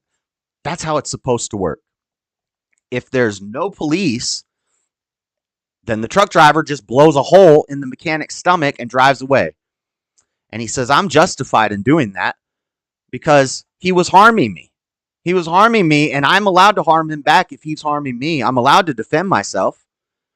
Him trying to charge me my livelihood harms me. So I just blast a hole in his stomach and find another mechanic. There you go. That's anarchy, and that's no police for you. That's what happens. Moral subjectivity cannot work because different people are going to claim different morals. Different people think that Jeffrey Dahmer probably thought it was okay to be doing what he was doing with the dang drill and the skulls and whatnot. He probably thought it was right for him to do that. He might have thought that it was harmful for him not to be able to do that. He needed to do that, and it was harmful if he's not allowed to do that. So as soon as somebody tried to deny him, he would harm them. Everything becomes subjective. You need you need law and order in a civilization. Otherwise, it is not civilized. You can't not have enforcement. You can't not have an enforcement arm, and you can't have citizen enforcers because the citizens have subjective morals. They all think different things. They all think one thinks something's okay. This side thinks that changing gender of your child is fine. I think those people should something should happen to them. Maybe they should get banished. I don't know, but something should happen to them. They think that I'm harming their children by not allowing them to do that. I think they're harming their children by doing that. We disagree. Can we just start blasting each other? No. Now, the police aren't going to do anything in that situation either, but if we had a more authoritarian system that was based around God and the Bible, we wouldn't have any of that mess because our enforcement would serve God and our law enforcement would do right by God. And they would say, nope, we're not going to have this. You're out of here. And that's an authoritarian dictatorship. It sounds fascist. It sounds evil. All these words that don't really mean bad. Authoritarian, dictatorship, fascist. These are not bad words. They aren't bad. It's just that bad people have had those titles, so people associate those words with bad things. That's not the case. You can be a God-fearing Christian king who loves God and does right, and your laws are based off of that, following God. Your police are based off of following God. It's a utopia, but it's possible. It's possible, and it would work, unlike a lot of these other systems that don't work at all. They're just contradictory in their nature. Police are immoral by nature. That's not true. Any man who seeks to have authority over another man is a tyrant. That's not true either. Any man who gains the authority through serving a bigger tyrant is a coward. Yeah, none of that's true. I disagree with all of that. Not hard to disagree with all of that. God grants authority to men. There's leaders. There's military generals. There's all sorts of leaders. God assigns leaders. The powers and the principalities assign the leaders, and hierarchies are a real thing. You can't avoid them. You can't pretend they don't exist. We can't just have everybody running around having their own subjective laws and their own subjective morals, doing what they think's right. God is an authoritarian. There is an order. There is a hierarchy on the world and in the heavens, and we are supposed to follow laws. We have commandments to follow. We have orders to follow. It's not options. It's not choices. We are commanded to follow these orders from our higher up. which is God. And then we have our brother below him. And then we have our leaders of the world. And then we have, which are supposed to be strong, God-fearing men. It's not. I understand that. But being mad at our current system, the answer is not to abolish. The answer is not no system. The answer is fixing the system and having a better system in place, not no system. That's not logical and it doesn't work. I think cops have different mentality based on I've been arrested more than all of y'all, probably combined, and I've never had a problem with a cop. Never. I think I've probably been arrested in the 20 or 30s times. And I've never had a problem with a cop. I've never got pulled over for something I wasn't doing wrong. I've never been to jail for something I was innocent of. I know it can happen. It's rare. But even people who've been to jail for something innocent still respect the system and respect police if they follow the procedures and they get out of it. But I've dealt with cops plenty of times, hundreds of times, and I've had some kind of rude cops, but I've never. Every cop that I've talked to, by the time that he's putting me in the jail cell, we're like friends. I feel like we're friends. We have a conversation in the car. You want to play some music? How's the air? You want me to turn the air down? How you feel? Okay. Like, yeah, that must be my white privilege, I guess. Must be my white privilege that I'm always breaking the law and getting arrested, and I don't get killed by the cops. I don't get beat up by the cops. I've never been hit by a cop. I've never fought with a cop. I've never resisted arrest.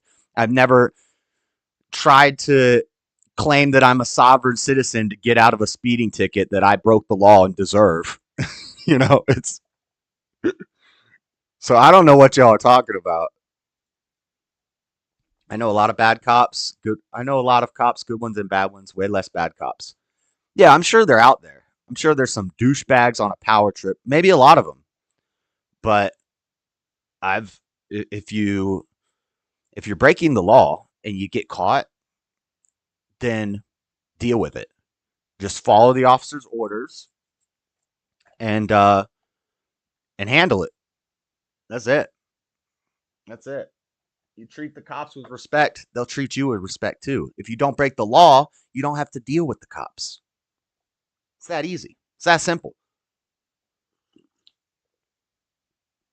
I was watching Steve's thing and Shane was here. And somebody said, what do you do to get out of a speeding ticket? What's the best way to get out of a speeding ticket? And me and Shane, and then they started talking about how to get out of a speeding ticket. Me and Shane, and this is Shane. No offense, Shane, if you're watching, but Shane's a different type of guy. Shane's kind of out there. No offense, Shane. You know what I'm saying, and you probably agree. And me and him both looked at each other, and pretty much at the same time, we both said, the best way to get out of a speeding ticket is not to speed. Don't break the law. And then you don't have to worry about getting out of a speeding ticket. And Shane understood that, and I understood that, but they didn't seem to understand this, that you don't have to get out of a speeding ticket if you don't speed. If you don't break the law, which we have for a reason, then you don't have to get out of it. It's just backwards thinking. It's backwards.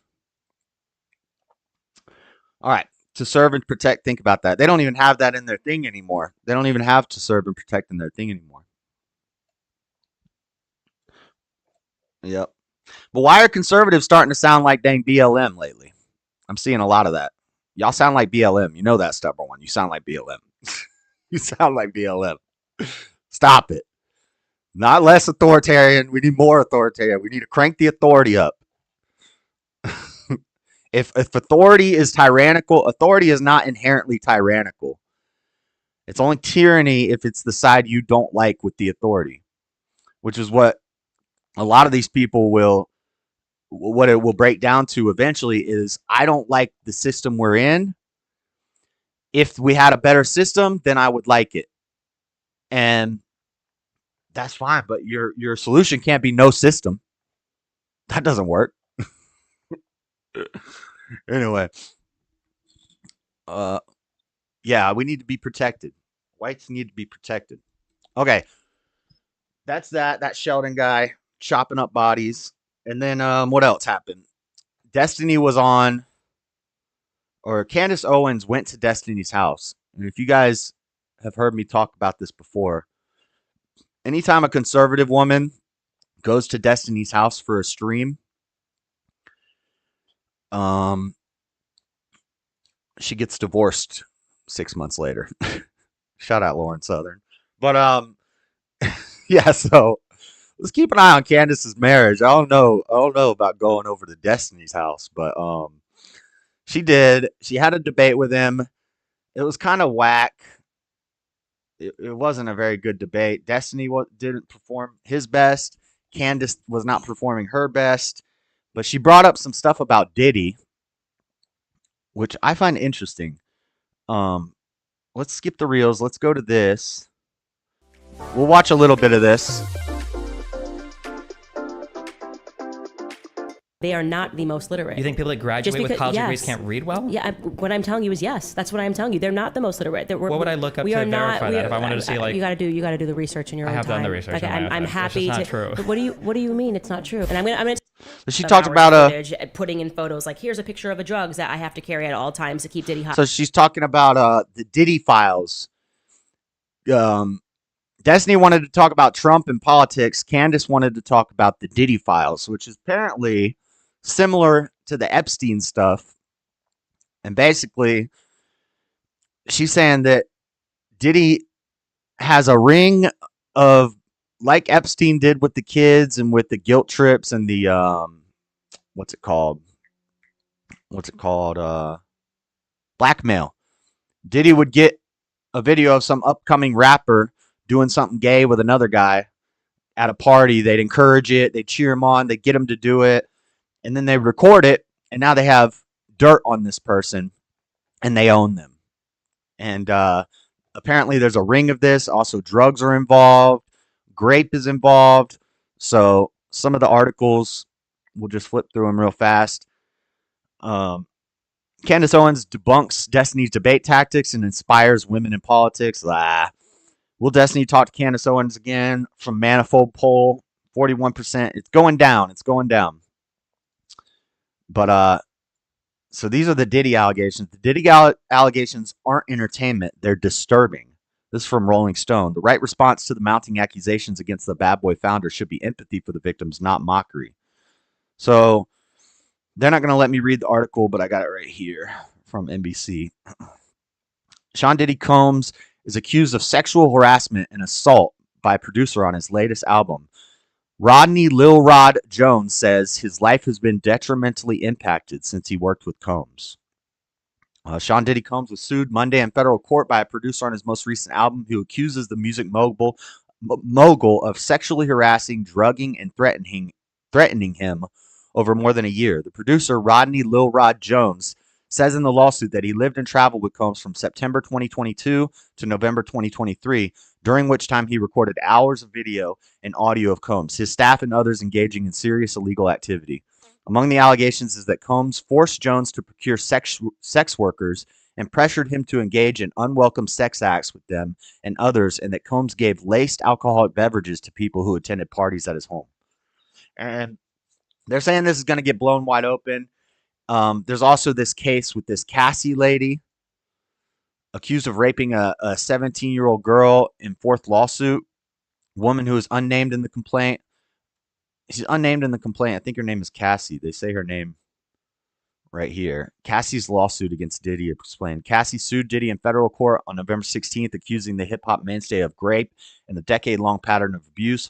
Now, to be fair, I'm not with the Me Too stuff. I don't trust the Me Too stuff, whether it's coming from a conservative woman, like a strong conservative woman like Candace Owens, or whether it's coming from a lefty. A lot of this stuff is just to attack rich, powerful men and take their money, come out with stuff years later, lie about it. But I think this Cassie lady is a performer, so she's probably, I'm not sure about that, but I feel like Cassie is a R&B singer, right? So if she's probably already got money. Anyway, so I don't know about these grape allegations from this girl. You know, I'm not just going to jump on that bandwagon, but the stuff about the ring with the drugs and the drugging people and the setting up a gay sex ring to guilt trip other rappers, that sounds pretty on par for the course. That sounds about right. That sounds about right. That does sound about right. So that happened. Oh, I just closed the Pope story. That's all right. We'll skip the Pope story. We'll stay updated on Diddy, see what's going on with all that. Let's see. Got a couple other random stories here. Where the hell am I? Former campers describe harsh introduction to trails in Carolina. Those who attended the program where a boy died last month recalled strip searches, limited bathroom breaks, and being forced to read upsetting letters aloud. So is this a boys' village? 12-year-old who died last month at the North Carolina Wilderness Program for Troubled Adolescents spent his first and only night there on the floor of a bunkhouse. His sleeping bag was inside a small tent with an alarm pinned to the zipper, rigged to go off if he tried to get out, a staff member told authorities. He had been loud and irate when he arrived earlier that day and had refused to eat dinner, the counselor told detectives, adding that the boy had a panic attack just after midnight. The counselor said staff checked on him twice before discovering him unresponsive at 7:45 a.m. with his pants and underwear lying next to his shoulder, search warrant stated. Little else is known about the boy's brief time at Trails, Carolina in Lake Toxaway, and his cause of death is still under investigation, but interviews with 14 people who attended Trails, Carolina between 2013 and 2022 and 3 former staff members, along with a review of state inspection reports and court filings, reveal that there have long been concerns about how children were treated at the camp. So, you know, if they're abusing these kids and killing kids at this correctional camp, I'm not with that. I'm not some Dr. Blue guy. I'm not some cops can never be wrong guy. I'm not some prison reform guy. You call wrong wrong, you call right right. You can't just see some wrong and then just get rid of the whole system. You have to find solutions and ideas to fix the system, not just get rid of it. It's there for a reason. We have laws and we have enforcement for a reason. But yeah, so this is crazy. They were making kids 7 of the former participants said the first night staff made children sleep in what the camp called a burrito. A burrito? Oh no, they made them sleep in a burrito. I don't want to say anything about that. The tarp folded over their sleeping bag and tucked into that restricted their ability to move. A staff member slept beside them on the tarp so they would wake up if the child tried to get out. Yeah, this is kind of weird. Interesting story. Long story. Maybe I'll look more into it and talk about it in a later stream. This is kind of interesting to me. But long story. In-depth coverage of this. We'll keep our eye on this because this is rapid fire news. So you can't talk to her. You can't call her. This is from the Jordan Peterson podcast. This was a really good episode. Todd and Krista Kolstad. Thumbnail says they took our daughter. Basically, this parents, and you know when they go through the story, it's kind of typical. She's an overbearing adoptive mother, stepmother, comes into the house. The girl resents her. The father's weak. You can hear it in this interview. She's always putting her hand on when he starts talking and starts mumbling because he's nervous. She puts her hand on his hand and says, "I got this," and she takes over and does the talking. You can see all the typical lead ups, but basically this little girl decided she wanted to be a little boy. The parents said, no, we're not going to allow that. The kid starts doing it in private at work, says, I'm a boy. So then the work calls one day and says, your son missed work. And they're like, our son, we don't have a son. And this girl was a compulsive liar. She would tell people she had cancer. Anyway, she does a suicide threat. She goes taken to get Baker acted at the hospital for attempting suicide. She ate like 30 ibuprofen. That's not going to kill you. That's why women attempt it the most, but they don't succeed. No follow through. Anyway, when she's in the hospital and the parents are there, she yells with all the doctors and nurses around, I'm a transgender. I want all you to identify me as a boy. My name is whatever her new name was, with the parents standing there. And the parents are shocked, and then she says, they won't let me transition, and I feel threatened for my life. That's why I did this. That's why I attempted suicide.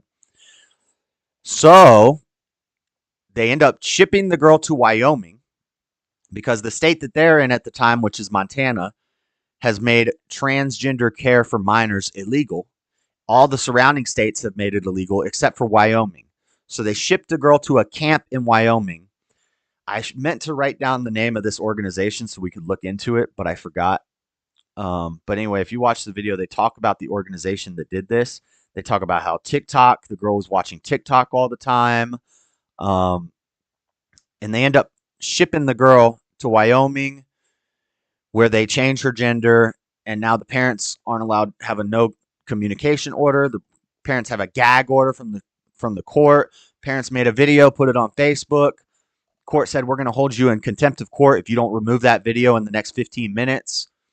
So crazy story, and it's happening more and more, and it's happening in America. It's happening in America. That's what your rights are in America. You have the right to do degenerate, weird stuff, and we have to accept that. That's what rights are. Rights are tolerating what you don't like other people doing, what's wrong, tolerating wrong, and calling it good, and turning your head away from it. Live and let live. Live and let live, right? That was a crazy podcast. You guys should check that one out. Akira Yama, Deb, we already talked about that. Let's watch some of these reels, and then hopefully it doesn't take me longer than an hour, because I only have an hour to do this political compass test. I've been looking at this thing for a while. I've wanted to do it. I never did it in a stream, I don't think. But we're going to take the political compass test. I've seen Asmongold take it. I think I saw Destiny take it. I saw Nick Fuentes take it. But I also didn't watch all of their videos because I don't want to be influenced by their answers. So we'll take the political compass test after we watch some funny reels. First. Hooah!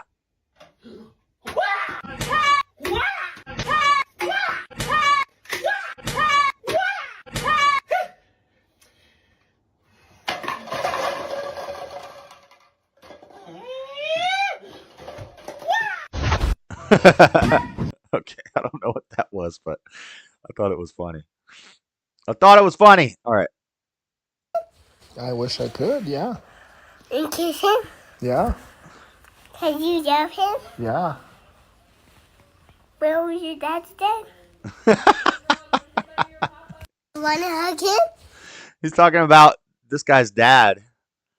He says, you want to hug him and kiss him and love him? Well, your dad's dead. He did. I wish I could, yeah. And kiss him? Yeah, Can you love him? yeah. Where was your dad's dead?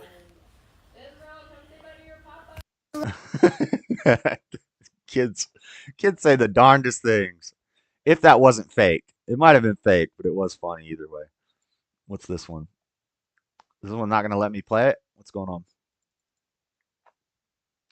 This one's not playing. Huh. Let's see what we got here. Robot arm. Wait. Whoa! What do you mean you can't do it?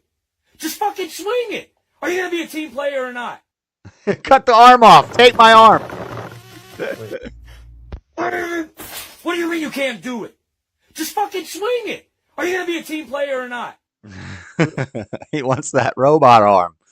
He wants that Elon arm and that Neuralink. If that thing's doing that, what's chat saying? Driving drunk and speeding and killing someone, stuff like that seems wrong just at face value. That's most certainly not true. Who decides what behaviors are wrong? God does. I don't believe in moral subjectivity. That's crazy. That's crazy.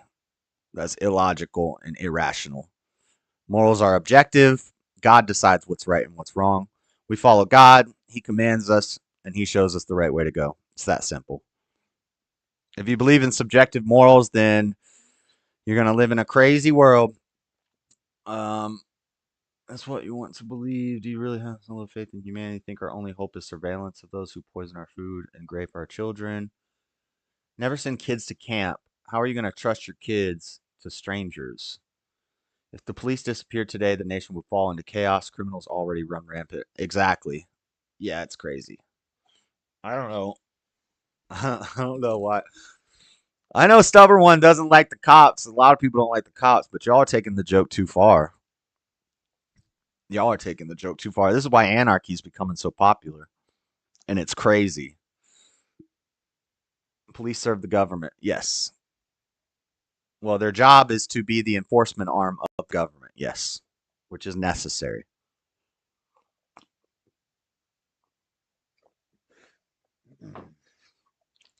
It is necessary. All right. Content's not available right now. I don't know what happened to that. But let's take this political compass test. So, this is the last part of the political compass test, or this is the political compass test. This is an old test. You can go take it on the internet. Basically, it's a series of questions. You answer the questions. There is no right or wrong answer on these questions. It's just basically thought questions, policy questions. But the problem is, this is made by a far left. I forget the group that made this. I don't know if it's Vice or I forget who made this test, but it's a far left think tank group. These questions are very weirdly written. A lot of these questions need a lot more in-depth explanation other than strongly agree, disagree, agree, or strongly agree. A lot of these questions are very biased. You'll see when we get to them which ones are obviously for the right-wingers. It's going to be stuff about race and nationalism. Hopefully there's some questions about religion in here, because I want to see if I land in the theocratic spot. But just so you know, when this is over and it tells me where I land on the political compass, a lot of people take this test and the common consensus is it's not very accurate. It's very skewed to the left, and it's not the results that it gives are not very accurate, and the questions that it asks are very vague. And there's often multiple answers or different ways to answer it. So take this with a grain of salt. Whatever result it gives may not be where I would place myself, may not be where most people would place me, but we're going to see what happens. We're going to take this political compass test right now. So just a few propositions to start with concerning, no less, how you see the country and the world. Before taking the test, please note that this isn't a survey and these aren't questions. They're propositions. To question the logic of individual ones that irritate you is to miss the point. Some propositions are extreme and some are moderate. That's how we can show you whether you lean towards extremism or moderation on the compass. Your responses should not be overthought. Some of them are intentionally vague. Their purpose is to trigger reactions in the mind, measuring feelings and prejudices rather than detailing detailed options on policy. Okay. So we know that leading up. The results of this might not be super accurate. And maybe just for optics, I might have to just agree on things I might strongly agree with. But okay, first question. If economic globalization is inevitable, it should primarily serve humanity rather than the interests of transnational corporations. If economic globalization is inevitable, if it is inevitable, should it serve humanity or the interests of transnational corporations? Well, if the transnational corporations started the business, then I think it should serve their interests. But also at the same time, it should serve humanity to some extent. If it doesn't serve humanity, then it's probably not going to be a successful corporation. So I'm going to say disagree. That they're going to serve their own interests first in order to grow. That's capitalism. But at some point, they're not going to be successful if they're not also serving the needs of humanity. So I disagree that they should primarily serve humanity rather than the interests of transnational corporations. I'd always support my country, whether it was right or wrong.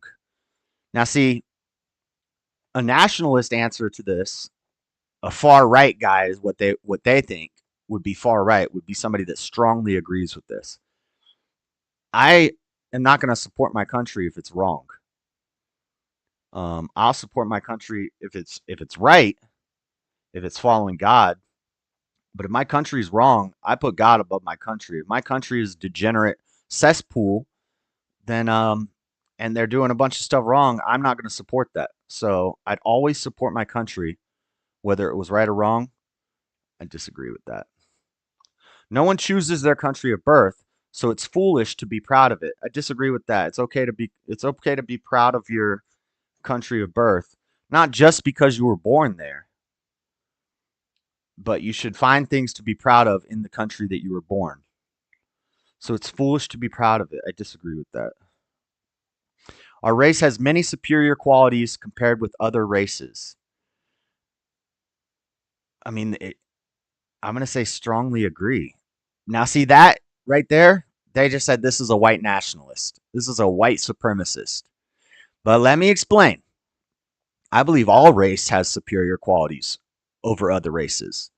The white race has many superior qualities. We're great at engineering. We're great thinkers. We're great philosophers, logic, building things, managing things. Asians are superior in some qualities. They're better at math. They're better with numbers.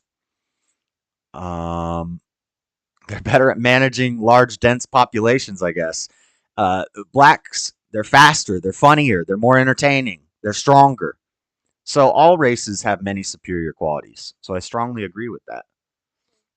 But by answering that way, this way, they just pinned me as a dang white nationalist. The feds are about to knock on the door.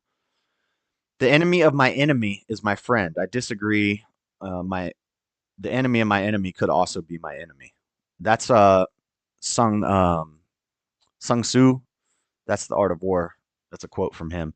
Military action that defies international law is sometimes justified. I agree. Sometimes international law doesn't matter. I don't care about international law. I don't care about Geneva Conventions. Geneva Conventions don't matter. Sometimes we just bomb people. And it might defy international law. Sometimes that's what we got to do. There's now a worrying fusion of information and entertainment. A worrying fusion of information and entertainment. I agree with that. They put information in Netflix, and they think you're learning something, but you're really learning a cloudy rewrite of history. So there's now a worrying fusion of information and entertainment. Agree. See, I'm not doing a lot of strongly agree or disagrees, so it's going to put me a little closer to the center, which is fine. Depending on who you talk to, theocrat sometimes lands in the very north center line. It's very authoritarian. It is a dictatorship. Your dictator is just supposed to be a righteous man of God. That's supposed to be your dictator, and I'm fine with that. So theocrat is very authoritarian. Sometimes it's more to the right. Some people put it more closer to the center line, but we'll see where I land. And I'm not trying to answer these questions in a way that it lands me on a certain place. I'm just trying to give honest answers. People are ultimately divided more by class than by nationality. People are ultimately divided more by class than by nationality. Now, see, this is a Marxist question. More by class than by nationality or race? Are we talking about race or nationality? And this is the weird thing about race. I don't know if they mean race, country, more by class than by nationality, because I could be me and somebody who's not my race could both be American. Or me and some white guy in England is a different nationality, but he's the same race as me, but we're very different. What's more different? A poor person from a rich person, or a white American from a black Ethiopian? That's a tough one. People are ultimately divided more by class than by nationality. Ah, man, why not ideology? Why can't you put ideology in here?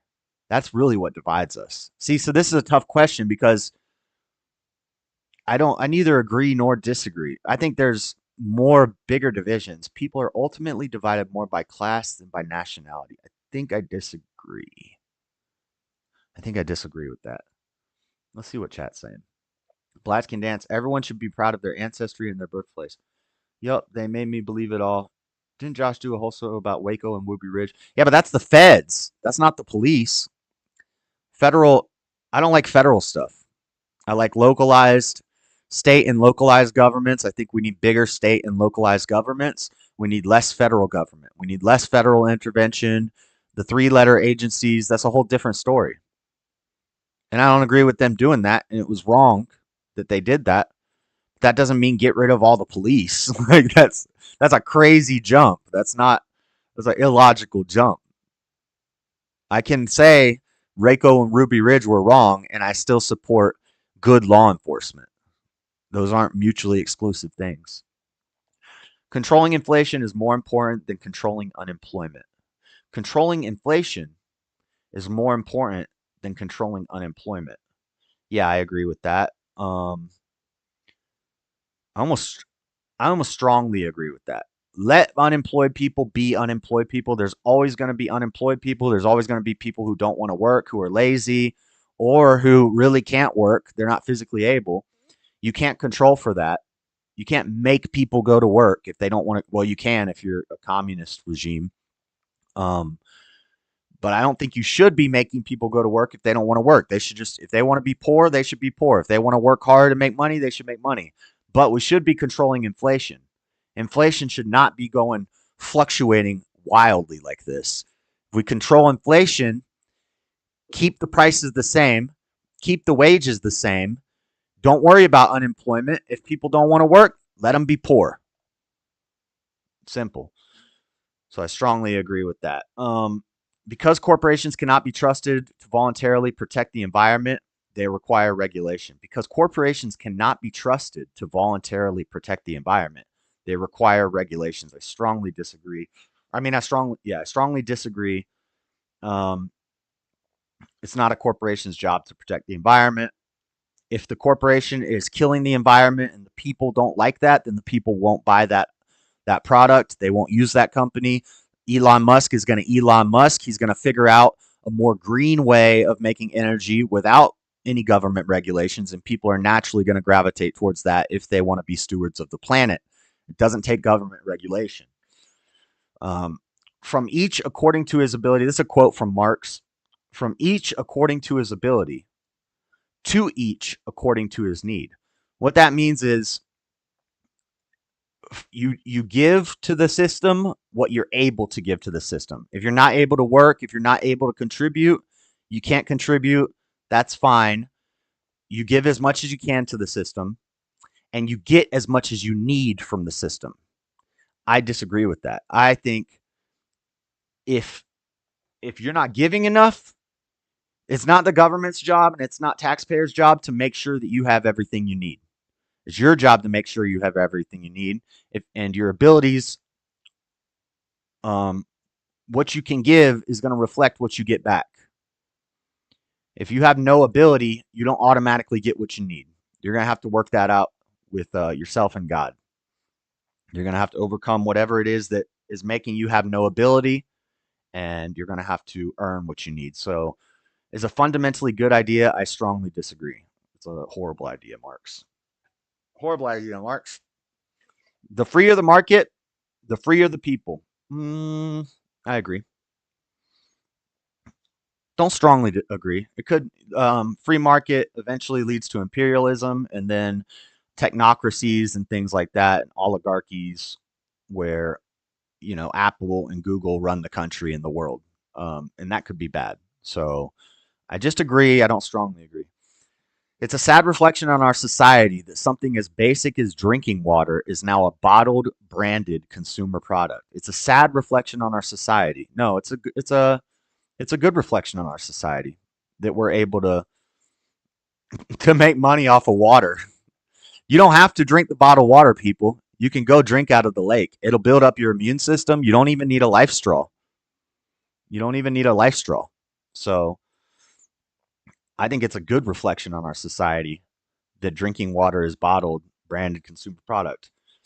You know, if they can make product off bottling water, if people are going to buy it, I wouldn't, but I disagree with that. It's not a sad reflection on our society. It's a positive thing. Okay. Land shouldn't be a commodity to be bought and sold. I strongly disagree with that. Land should be a commodity to be bought and sold.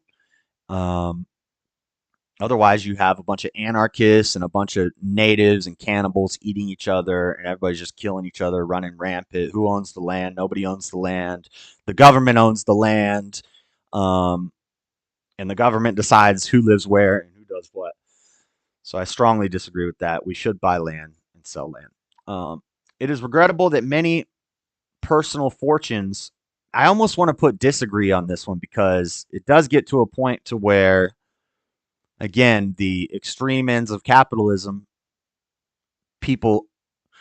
certain people are going to own all the land. And then if they don't want to sell it to people, then it doesn't. So I'm going to switch this to disagree. It is regrettable that many personal fortunes are made by people who simply manipulate money and contribute nothing to their society. It is regrettable that many personal fortunes are made by people who simply manipulate money and contribute nothing to their society. Now, if this said it is regrettable that many personal fortunes are through inherited wealth or nepotism, I'm okay with inherited wealth and nepotism. I don't think there should be an inheritance tax. If you build up a fortune and then you die and you leave that money to your children, you have every right to do that. That's not what it's talking about. It's talking about personal fortunes are made by people who manipulate money and contribute nothing to their society. That is regrettable. I do agree with that. But by saying that I agree to that, that's going to move me away from the capitalist spectrum and towards the socialist spectrum. But the way the question's worded, I do agree with this question. I do agree with this question, but there's more to it than that. Like they're talking about simply manipulating money, but I guarantee you they're also implying inherited wealth, things like that. But like illegal stock exchanges, like Nancy Pelosi getting rich off of sitting in politics and not doing anything to help, and that's not a good thing. That is regrettable. So I agree on that. I'm not going to say strongly agree because I don't like the way the question's worded, but we'll go with agree, even though I know that pulls me to the left. Protectionism is sometimes necessary in trade. Protectionism is sometimes necessary in trade. I'm guessing protectionism is a belief in protecting the trader. Ism just means usually a belief or an ideology. So it's a belief in protecting the people who are making the trade. Protectionism is sometimes necessary in trade. I think I agree with that, because if we're trading with other countries, we kind of need to regulate that because that's foreign. I'll just say agree. The only social responsibility of a company should be to deliver profit to its shareholders. The only social responsibility of a company should be to deliver profit to its shareholders. Now, Asmongold said that company also has a social responsibility of taking care of the environment, which was a previous question. I don't agree with that. The only social responsibility of a company should be to deliver profit to its shareholders. I disagree with that because they have a social responsibility not to be degenerate. If the company is making profit off of pushing gender therapy surgeries, that company has more of a social responsibility to the people to not be pushing that degeneracy, and we should probably ban that company. We should probably abolish that country, get it out of our country. So I think they do have more of a social responsibility, so I'm going to disagree. The rich are too highly taxed. The rich are too highly taxed. They're too highly taxed. I don't know. I'm not rich. I don't know. I don't really know how rich people are taxed. I think I'm going to disagree with that. I don't know. I don't know that they're too highly taxed. Maybe they aren't taxed enough. Are they too highly taxed? I disagree. I don't know that. Those with the ability to pay should have access to higher standards of medical care. I agree. I strongly agree. I strongly agree. Yep. It's healthcare is not a necessity. It's not something that other people should have to pay for you. I don't go to the doctors. I don't go to the hospital. I don't even worry about my health. When I die, I'm going to die. If I don't have the money to get a new brain or a Neuralink put in my head, then I don't get one and I die. Or I've dropped my body. I already died, so I'm not going to die again. But yeah, you don't get higher standards of medical care if you can't pay for it. You don't get free. You can go to the emergency room. You can get free stuff that way. Interesting questions. I drank so much lake water when I was little, not by choice, but because my older sisters thought I should learn to swim in the deep end. What the heck? Were they holding you under too? What the? Government should penalize businesses that mislead the public. Government should penalize businesses that mislead the public. Yeah, I agree with that. I agree with that. I'm an authoritarian.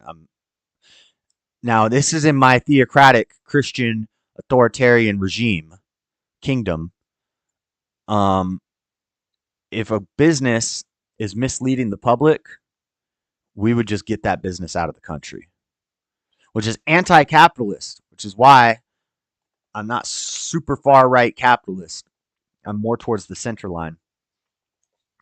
I agree. A genuine free market requires restrictions on the ability of predator multinationals to create monopolies. A genuine free market requires restrictions on the ability of predator multinationals to create monopolies. A genuine free market leads to that inevitably. A genuine free market requires restrictions. Yeah, I disagree. A genuine free market would allow that. That doesn't mean I like a genuine free market or not. That's just asking me my opinion on what a genuine free market is. And a genuine free market will lead to multinational monopolies. It's almost inevitable. So I'm going to disagree. They don't require restrictions. Maybe they should have them. So I won't say strongly disagree. Genuine free market requires restrictions on the ability of predator multinationals to create monopolies. Yeah, I don't think that's necessary. Maybe at some point. So I'll just say disagree. We got 3 more pages. I got to go fast. Oh, I'm okay. I'm good on time. Abortion when the... Oh, we got an abortion question. Now look at some of your personal social values. Oh, the last page was... So the last page was economy. Yep. Now we're looking at personal social values. Abortion when the woman's life is not threatened, which isn't a thing. The woman's life is never going to be threatened. You can get a C-section and pull the baby out. There's only like 9 out of 100,000 deaths from that a year. And regardless, they would have died whether they did the abortion or not. Because when you kill a baby at 9 months, it's still in there and you got to get it out. So what's the difference between taking it out when it's alive and taking it out when it's dead?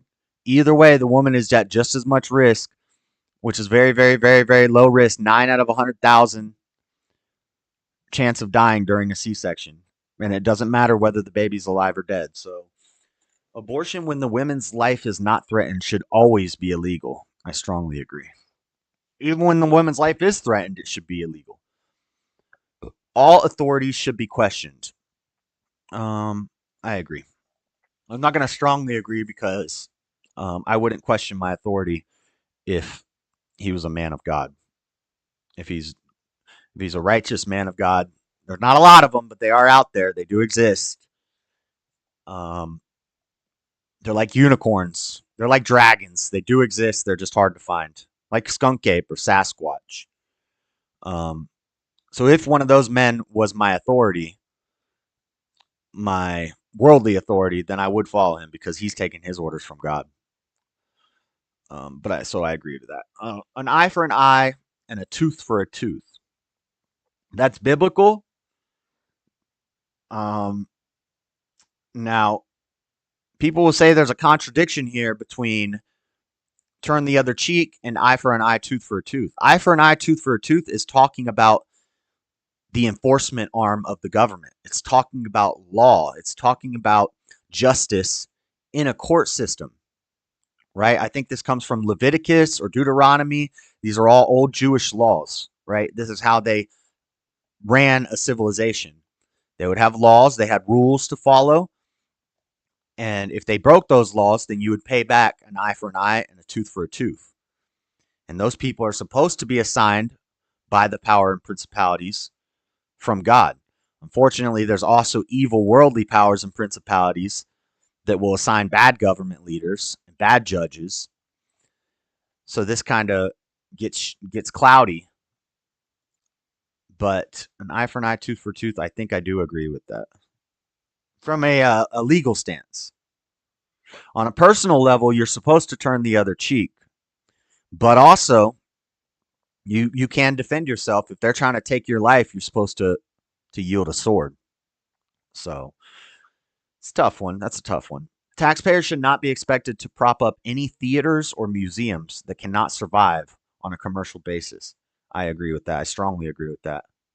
Taxpayers should not be expected to prop up a theater or a museum.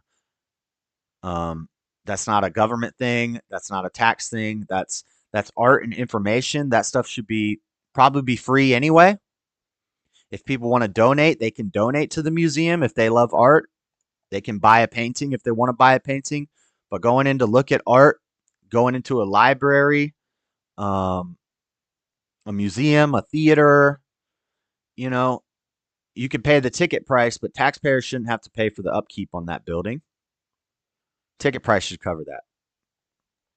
If you can't survive on a commercial basis, you probably go under. Now, libraries are not in this. I'm okay with taxpayers paying for libraries as long as the books are free. I should be able to steal the books from the library. Because those books are donated. Taxpayers pay for the new ones. The books, they're cheap, crappy versions, no collectible books, no expensive books in the library, but I'm okay with taxpayers paying a little bit for a library, but not theaters or museums. Schools should not make classroom attendance compulsory. Schools should not make classroom attendance compulsory. I think schools should be shut down. So I agree with that. I don't strongly agree with it. Because if they're in the school system, they shouldn't be skipping school. So too much tardiness, I don't know. That's a tough one. Schools should not make classroom attendance compulsory. I have to say agree just because I think the school should be shut down. I don't think attendance to any school should be compulsory. All people have their rights, but it is better for all of us that different sorts of people should keep to their own kind. Strongly agree. Strongly agree. I don't agree with the all people have their rights thing because I don't believe in rights. The way that they mean it. Your rights are given to you by God, not by a government. People don't automatically have rights. You earn rights. You have duties. The modern version of rights are what does Jim Bob say? He says a right is a entitlement without responsibility. That's what rights are nowadays. You get an entitlement and you have no responsibility to uphold that. When in reality, rights do come with responsibilities. You have a right to own a gun, but you have the responsibility not to shoot an innocent person. You have the right to free speech, but you have the responsibility to not lie, to not be a liar and a slanderer and a libelist. So rights come with responsibilities if they're a real thing. But we don't have that now. Now your rights don't come with any responsibilities. So, and as far as the other part, which again, they're going to pin me as a white supremacist now. But it is better for all of us that different sorts of people should keep to their own kind. Now, what they mean by that is different races, different nationalities. What I read in that is different ideologies, different types of thought, different religions, different theologies. We need to keep to our own kind. We need to keep to like-minded people. If we're not agreed, how can we walk together? We need to stick with like-minded people, have smaller, better organized cities, towns, so on and so forth. More homogeneity is what I'm saying. So I strongly agree with that. Good parents sometimes have to spank their children. I agree. And I've seen a lot of people. This is a big thing. This is under attack now. They're doing studies. They're coming out with studies and statistics that say that if you spank your child turns out worse. Now, from my experience, I got spanked and I turned out pretty bad. My brothers didn't get spanked as much and they turned out better. But I don't think that's because of the spanking. I think my parents learned from me and they did better with my brothers. But spare the rod, spoil the child. I'm on board with spanking. But the studies and the liberals, they're really going hard against spanking. They're saying that studies show that spanking in any sort of fashion ever hitting a child leads to bad children. That's what the studies are showing. That's what the statistics are showing. That's what the liberals are saying. Even some conservatives now are starting to say that. And I think it's totally wrong. I think it's totally upside down. I think if some of these kids, I almost strongly agree, but I will say if you're a good parent, if you're really, really a good parent, you won't need to spank your child. If you're a perfect parent, which is almost impossible, but not impossible. But the average parent, the average good parent from their perspective is going to have to spank their child at some point. And there's nothing wrong with that. Let the father do it without anger. Don't let the mother yank him up in the store and start wailing on him with a sandal in the middle of dang Walmart. Stay calm. Take the child home. Let the kid think about it and know that your father's coming home and that they know what that means and they're ready for it. And the dad is stern and he's stoic and he says, this is going to hurt me more than it hurts you, but you're going to need to learn a lesson. And here's how you're going to learn it. And I'm all right with that. I'm all right with that. Let's see what chat's saying. Why would they say spanky spanky when it's called getting the belt? I was spanked and I was a rascal. Or a man bear big smish mush mushish. Okay. It's natural for children to keep some secrets from their parents. It's natural for children to keep some secrets from their parents. I agree that it's natural. And Jordan Peterson was actually talking about this the other day. He said once kids get to like the adolescent stage in their preteens and stuff, it's healthy actually for kids to keep some secrets from their parents because they're starting to gain autonomy. They're going to be an adult soon, and they're learning to keep some things to themselves, keep some things private, and then that helps them learn as an adult that there's going to be things that they need to keep private. So is it natural for children to keep some secrets from their parents? I agree. Possessing marijuana for personal use should not be a criminal offense. This one's tough. Yeah, because there's so many more questions I have. What do you mean? How much marijuana are you possessing? It says for personal use, so it's not for sale. Possessing marijuana for personal use should not be a criminal offense. I'm going to agree. But there's so much more to that question. I don't think it should be recreationally legalized. I don't think it should be sold out of dispensaries. I think the whole medical marijuana thing was a scam. It started as a good idea. If you have very extreme cases of cancer, glaucoma, you want to give Charlotte's Web to a kid who has seizures, I'm on board with all that stuff. But the medical legalization just became, you go into a fake doctor's office, you get a fake prescription because you said your back hurts or you're depressed or you have anxiety and weed helps you. Now all of a sudden you have a fake prescription for a fake drug. It is a real drug, but it's not it's not what people pretend it is. It's not some lifesaver. It's not some cure for cancer. They took the medical thing too far. The recreational legalization is wrong. What they need to do is make it illegal to buy or sell it. If you want to grow it, you can grow it, but you're not allowed to buy it or sell it. If you want to give it away to your friends, you can give it away to your friends. If you want to possess it for personal use, that's fine. You shouldn't be doing it in public. You shouldn't be doing it when you're driving. So there's a whole lot more to this question. But in general, I'm going to agree that possessing marijuana for personal use should not be a criminal offense. And also, is a ticket or a fine a criminal offense? Because I think maybe a fine. I'm kind of okay with a fine, but is that a criminal offense? Is it something that should be on your record forever? Probably not. Is it something somebody should go to jail for? No. Is it something somebody should get a fine for? Maybe. But I'm just going to say agree. I'm going to say agree on that one. Life in prison for pot. I don't think that's too far. I don't even know if we should have life in prison. I don't even know if we should have prisons. I think we should just banish people. I don't like paying for the upkeep for criminals. I think that we should just banish them and let them have a try at the wilderness. You don't get to live in our civilization anymore. You broke our laws. You broke our rules. Our government has laws and rules which are based on the laws and rules of God. And our law enforcement, who are also men of God, will capture you and we will throw you out of the city.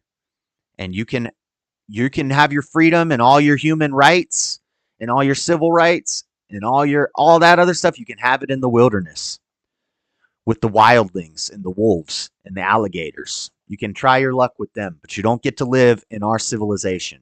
This is civilized. We stay civilized here. Civilization has to be civilized.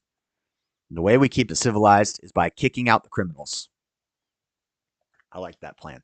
The prime function of schooling should be to equip the future generation to find jobs. The prime function of schooling. So by schooling, I'm assuming this means homeschooling or regular schooling. The prime function of having kids in school every day should equip the future generations to find jobs.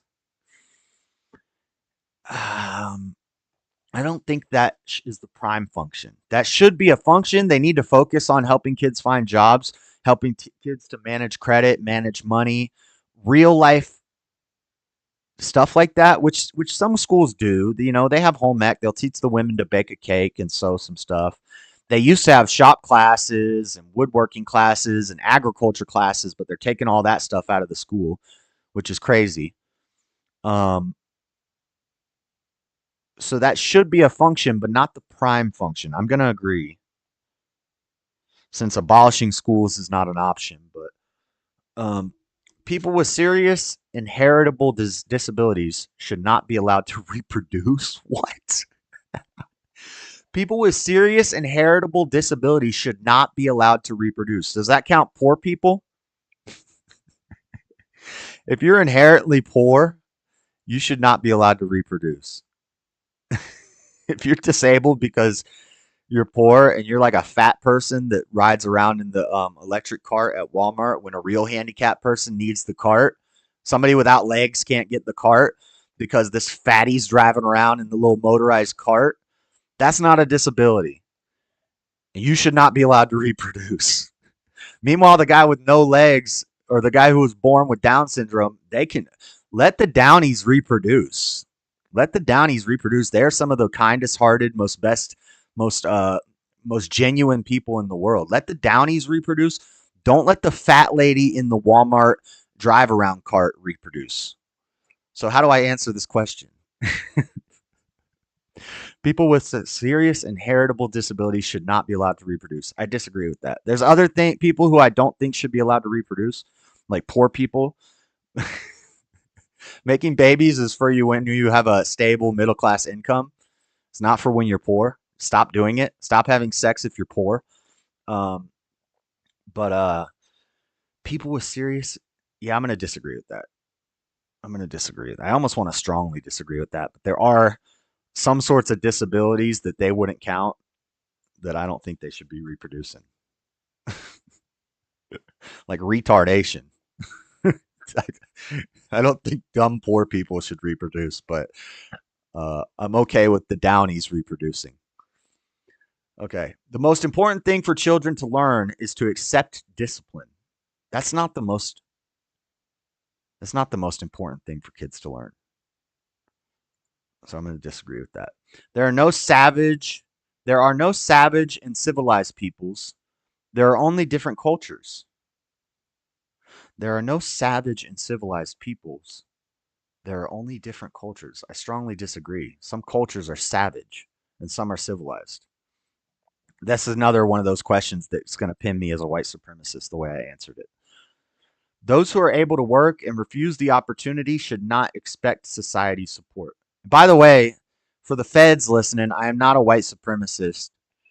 And the way that I'm answering these questions is from looking at it with a spiritual eye. I don't care about the nationality. I don't care about the skin color. I care about cultures, theologies, ideologies, how people think.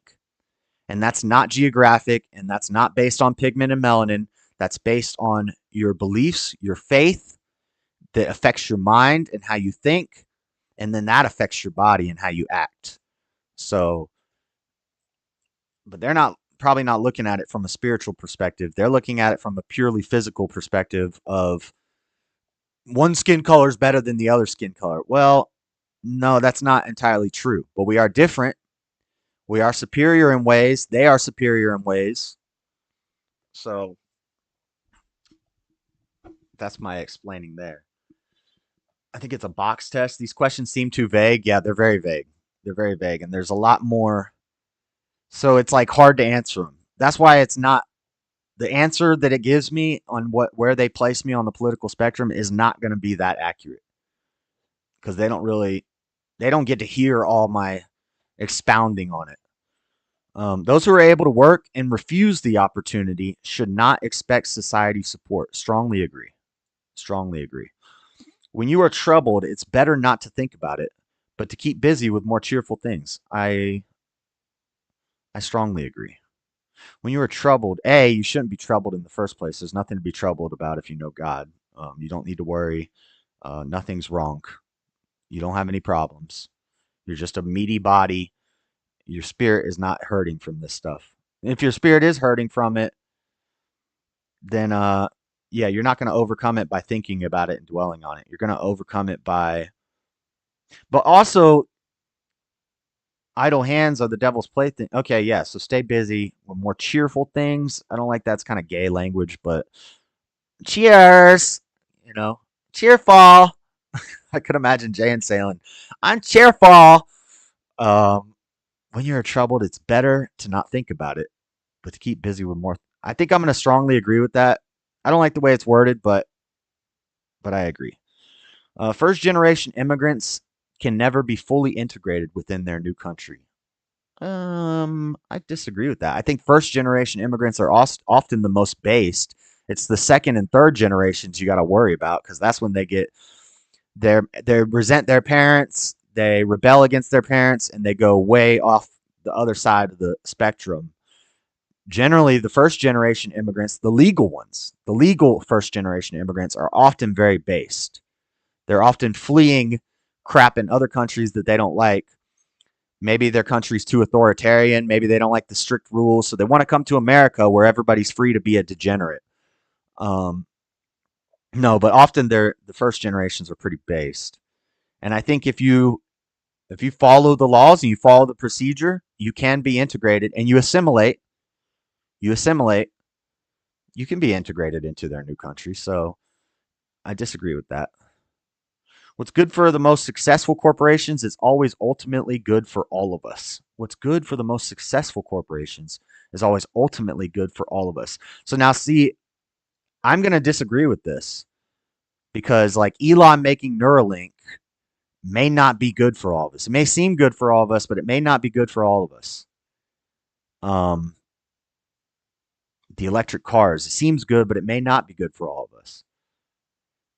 So I'm going to disagree with this, but this is going to pull me out of the capitalist spectrum. But I still support capitalism, and I still support successful corporations and less restrictions and all that on them. But just because you're a successful corporation doesn't mean that you're going to do good by all of us. So I disagree with that. How you like those Tito's tacos? Did you take Josh there? No, we didn't. We went to we got steak at Sizzler. We got Popeyes, and we did have burritos from this Mexican place by Freddy's crib. That was pretty good. No broadcasting institution, however independent its content, should receive public funding. Public funding. By public funding, do they mean tax money? Because, like, I'm independent. If I receive a super chat or a cash app from somebody, is that public funding? Because I'm okay with that, but I think they mean taxes by this.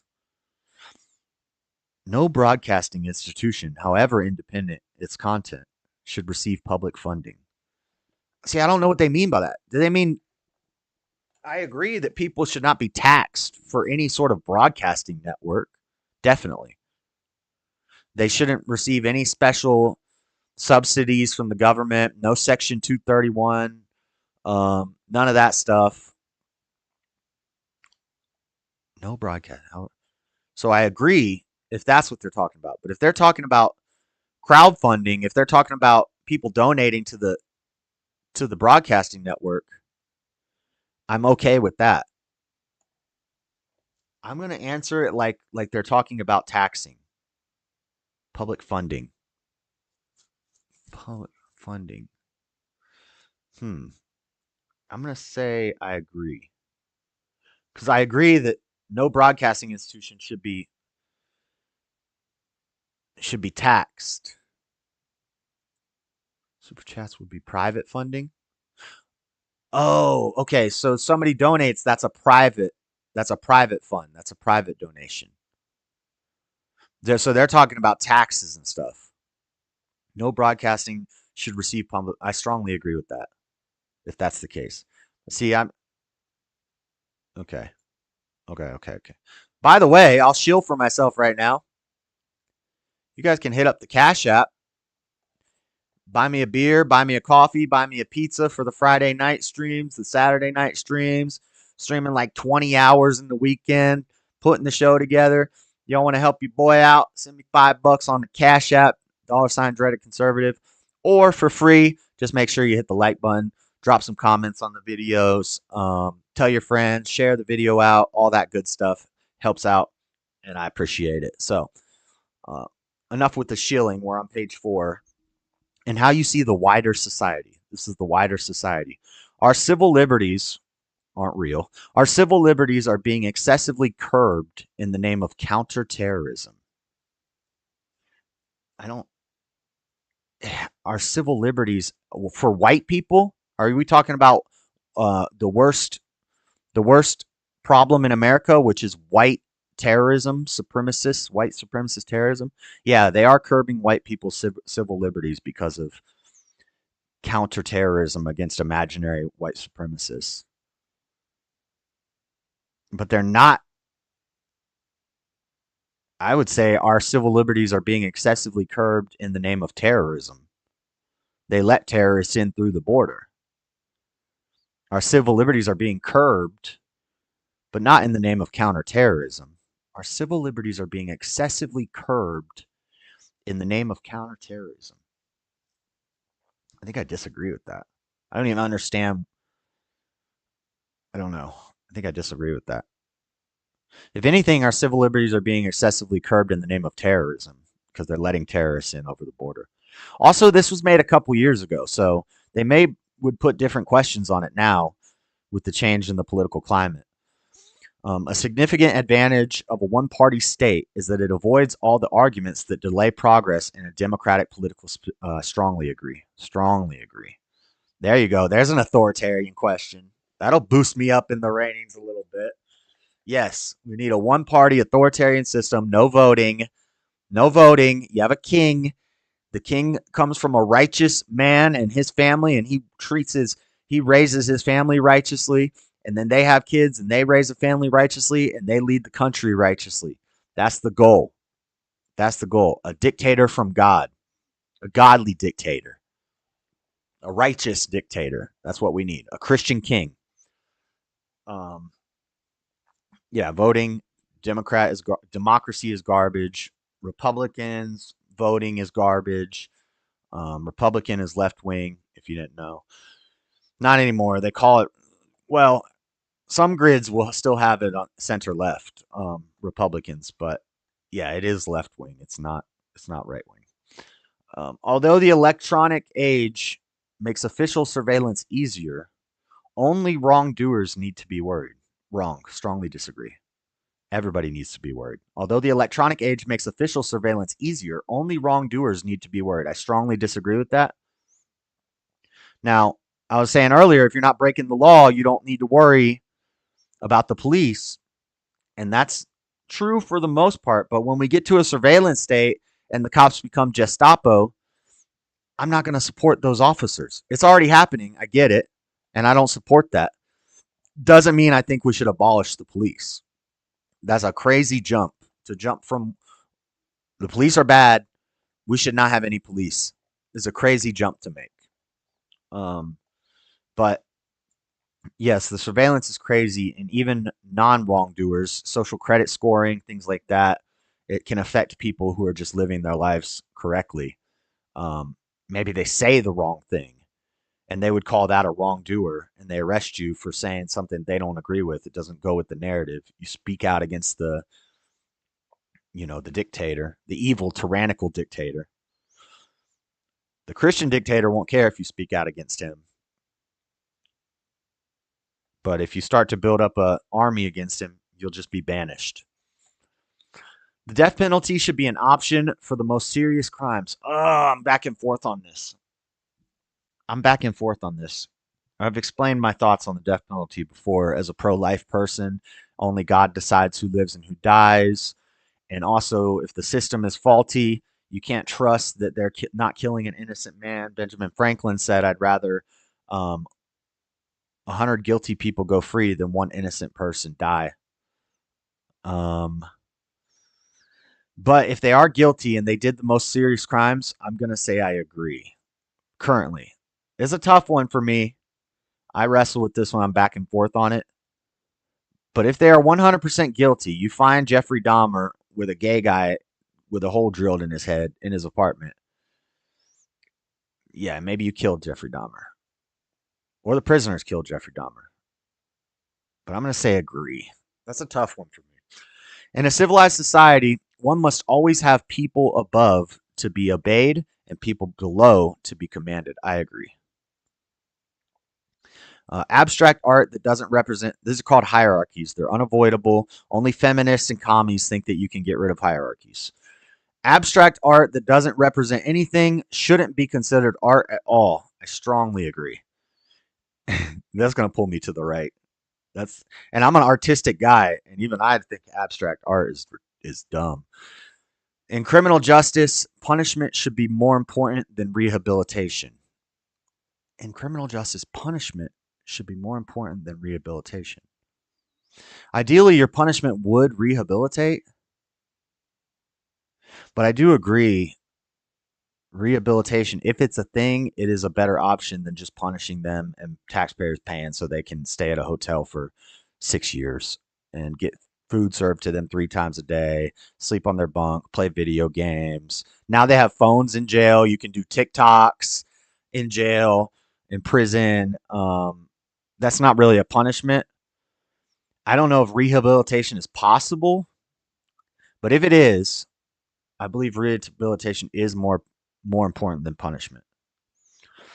It is a waste of time to... Now, the next question says it is a waste of time to try to rehabilitate criminals. So I say, I agree, rehabilitation should be more important than punishment if it's possible. Then it says, it is a waste of time to try to rehabilitate some criminals. I agree. The business person and the manufacturer, we just banish them. The business person and the manufacturer, that almost makes me want to change this one. Because if the punishment is banishment, no, I was supposed to disagree on this one. Because I think rehabilitation is more important than punishment if it's possible. But then they say it's a waste of time to try to rehabilitate some criminals. I agree with that. But I disagree that punishment is more important than rehabilitation. If it's possible to rehabilitate them, that's more important than a punishment. This is tough. The business person and manufacturer are more important than the writer and the artist. I agree.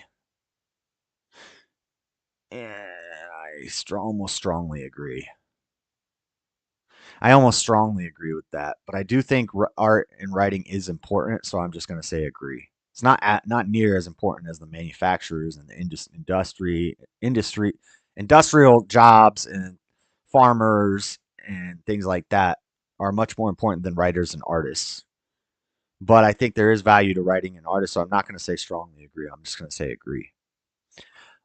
Mothers may have careers, but their first duty is to be housemakers. I almost want to say mothers should not have careers. Mothers should not have careers, but since they said that their first duty is to be housemakers, I'll say strongly agree. I think strongly agree means that you would take it even farther than this, that mothers should not have careers. Almost all politicians promise economic growth, but we should heed the warnings of climate science that growth is detrimental to our efforts to curb global warming. I strongly disagree.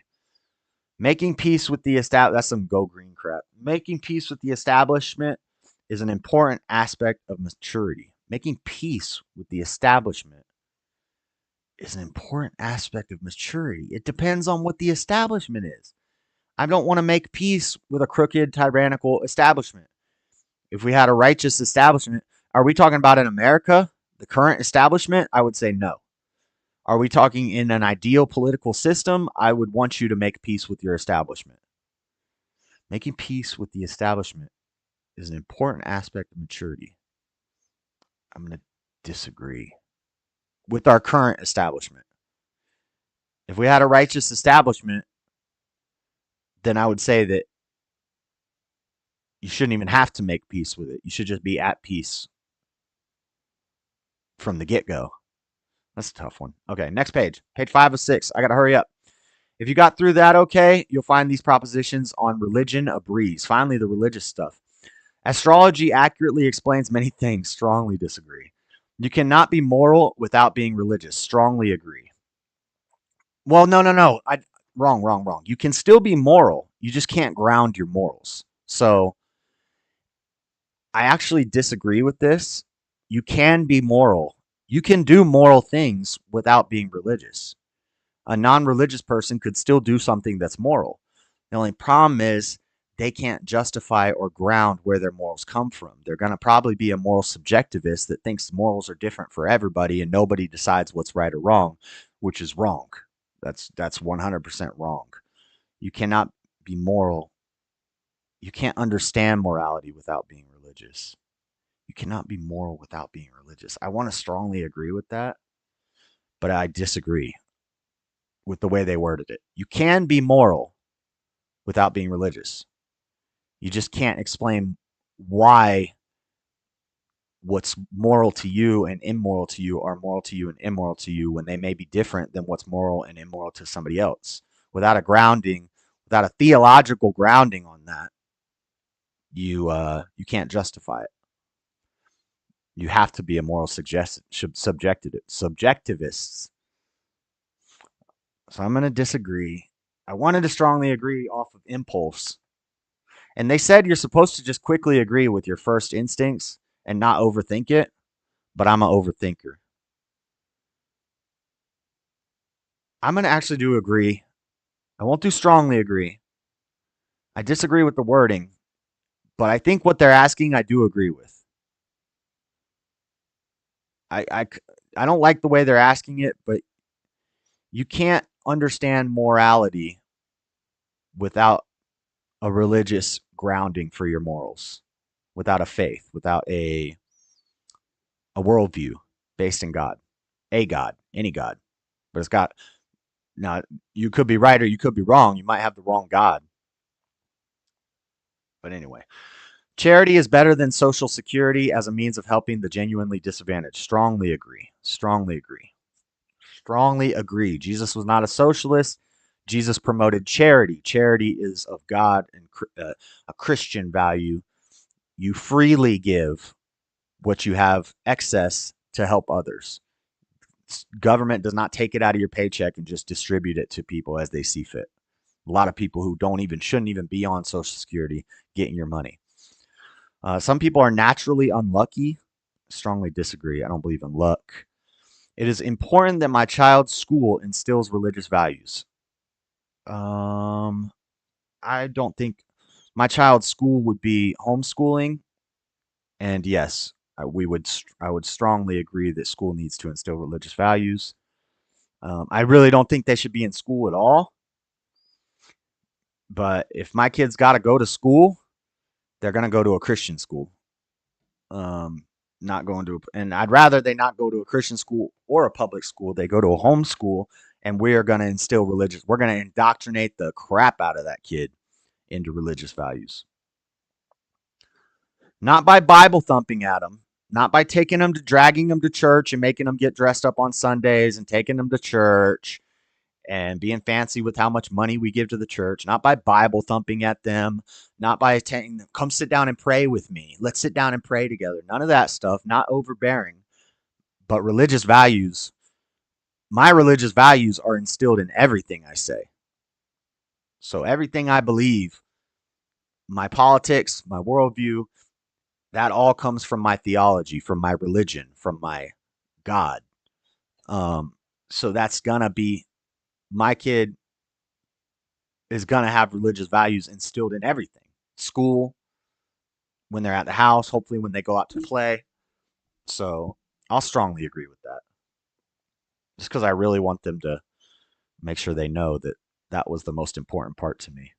Finally, a look at sex. Oh, God, sex. Sex outside of marriage is usually immoral, always immoral. Strongly agree.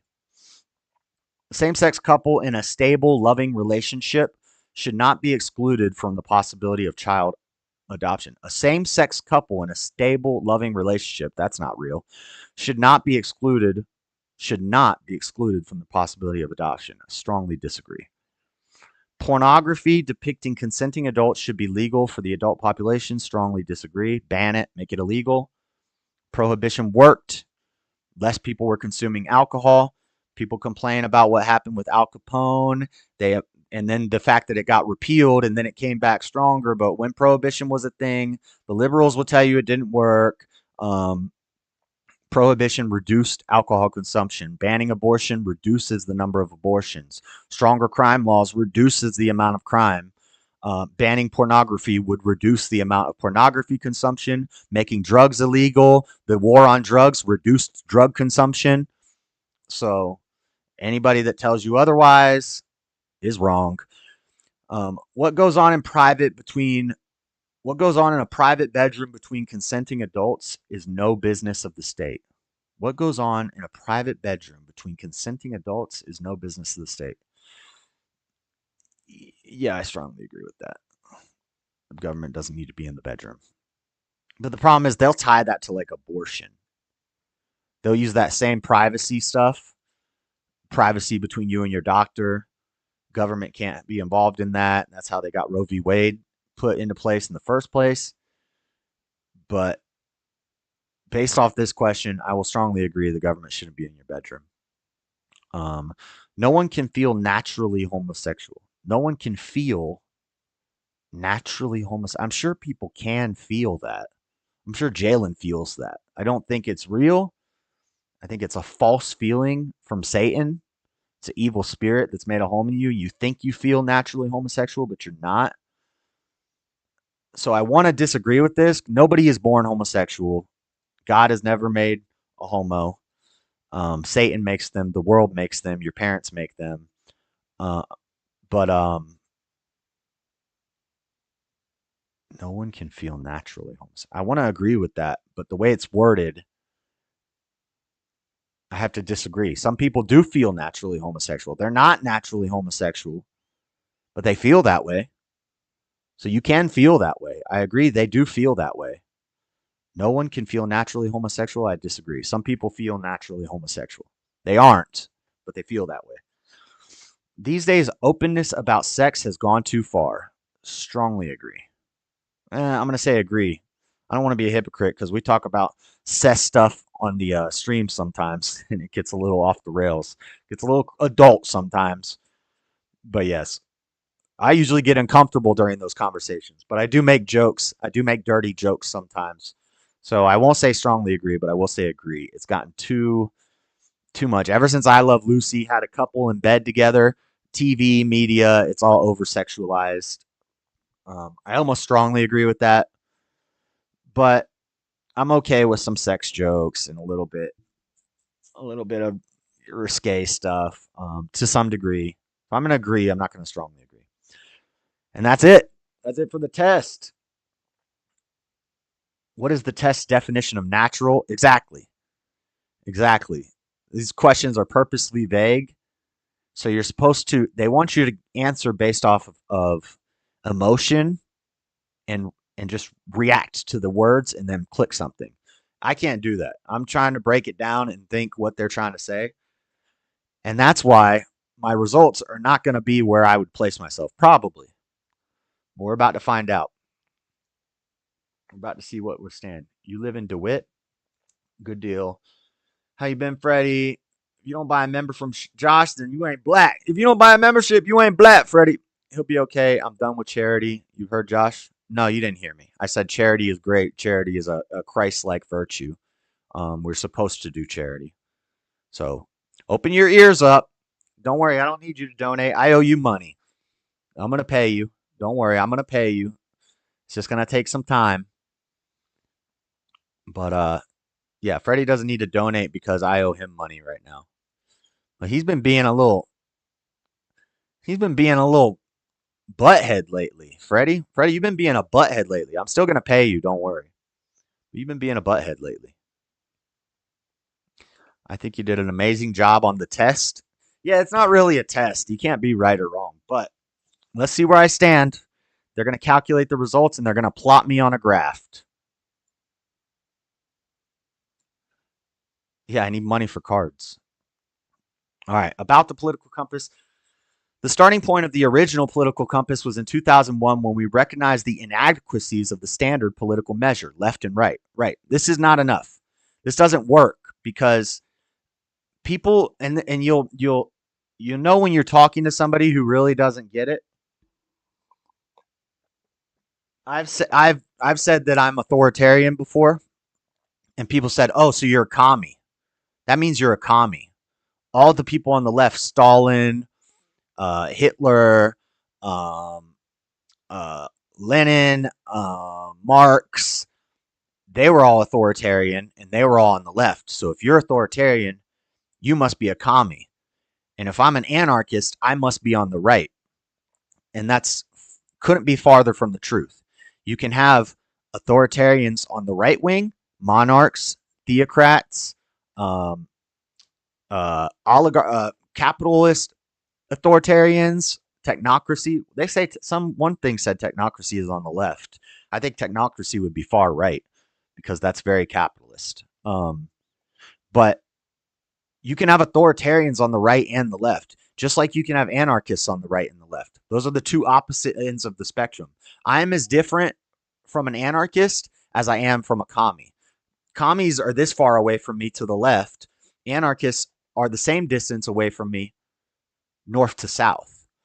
So anarchy is the very bottom, authoritarian is the very top. Or libertarian. They say libertarian is going down. As you go down, you get more and more libertarian. As you go up, you get more and more authoritarian. So one is going to be more law and order. One is going to be more chaos and less law and order. That's why these things never work, or they lead to the French Revolution. But so you can be an anarcho-capitalist, you can be an anarcho-communist, you can be an anarcho-primitivist. There's a whole bunch of them. One day we'll go through and break down all of them. But that's like that would be like 4 shows. I'd have to do one corner each week. It's certainly fine for discussing economics, but to this day, it's still widely and wrongly used to describe social attitudes. France's National Front, for example, is popularly described as far right, yet its economic policies have sometimes been to the left of even the French Socialist Party.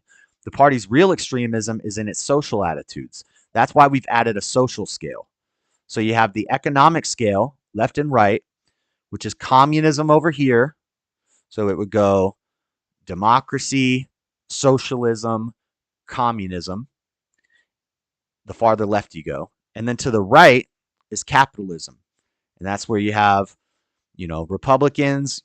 I think Republicans actually go like right here. But most charts is going to have Republicans in this area, conservatives in this area, and then extreme capitalists. Once you get to like multinational mega corporations that are running governments, then you're in the far, far right. But some of these grids, people will place things where they think they go. Some of them I disagree with. Some of them I agree with. Sometimes they'll put conservative on the far right. Conservatives aren't far right. Conservatives are like center right. Conservatives are like right in this area. And then a theocrat or a monarch, somebody who wants us to have a king and a dictator, would be up here at the top. Theocrats will be in here. The monarchs will be in here. And then you have authoritarian commies, who are up here. Hitler would be like right here. And then Lenin and Stalin and Marx would be all up in this top spot. Down here at the bottom, you have pretty much the only claim to fame that the people down here at the bottom have is the French Revolution, which I would argue led to the whole destruction of the Western world. The French Revolution. That's sexual freedom. That's where all the gender change stuff comes from. All the gay stuff comes from the anarchists down here at the bottom. The only thing they ever did was the French Revolution. But the authoritarians up here are a lot more infamous. They're very infamous. They're usually hated or loved. Hated or loved. All right, nevertheless, the more nationalistic and authoritarian a party or individual is, the more right-wing they are still labeled. This, of course, is absurd. Taken to its logical conclusion, it means that the further left a country sits, its more socially liberal its attitudes are. On that basis, North Korea must be a shining model of human rights and social freedoms. But it's not. Conversely, a country may be very right-wing, i.e. libertarian, in its economics. By that, they mean libertarian right. So right-wing, I don't know why they put i.e. libertarian, because libertarian is south wing. It's down here. You can be right-wing and not be a libertarian. But I think they're talking about the two in its economics, but be authoritarian at the same time. Singapore is a perfect example. Right. They're saying on the right to left scale, right-wing would be libertarian. So that doesn't work. You have to have another level to it because right-wing does not mean libertarian. There are very authoritarian right-wing governments. The Index of Economic Freedom produced by the Wall Street Journal, that's who made this. And the Heritage Foundation, so this far left, hails Singapore as the economically freest nation on earth in 2021. On the social scale, however, it's a very different story. Human Rights Watch details its reason for finding Singapore a deeply authoritarian state. Take a look at a few contrasting nations on the chart. So you see China, North Korea, both very authoritarian. North Korea is far left, very authoritarian, far left. Saudi Arabia is very authoritarian, far right. Singapore, very authoritarian, far, far right. Uruguay and Switzerland are more libertarian, but they're on the right. Okay? So, where am I at? Oh, I'm pretty close to where I thought I was hoping to be somewhere in this region. Somewhere in this region. But the way some of the questions are worded and the way that I answered them, it pulled me down. It pulled me down a little closer to libertarian. Also, I've said this before. I'm pro-gun. Pro-gun is very libertarian. Very south.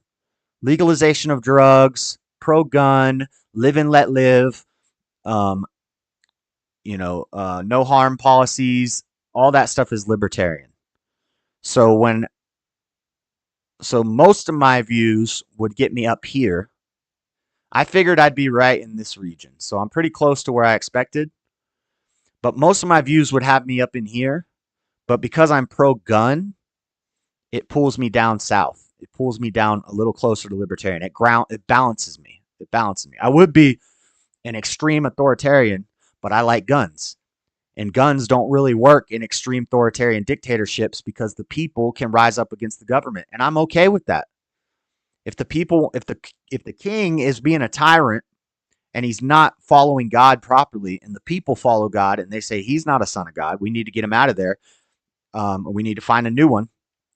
Then they have guns, they take him out. They don't have to off him, but they can force him to leave. They become the enforcers and they force him to leave. Or they have the police help them do it. They have the enforcement arm of the government with the people oust the king and install a new king. So I would be more up here, but I'm farther down because of the way that I answered some of the questions. That's actually pretty good. That's actually pretty good. So if I, let's see if I can.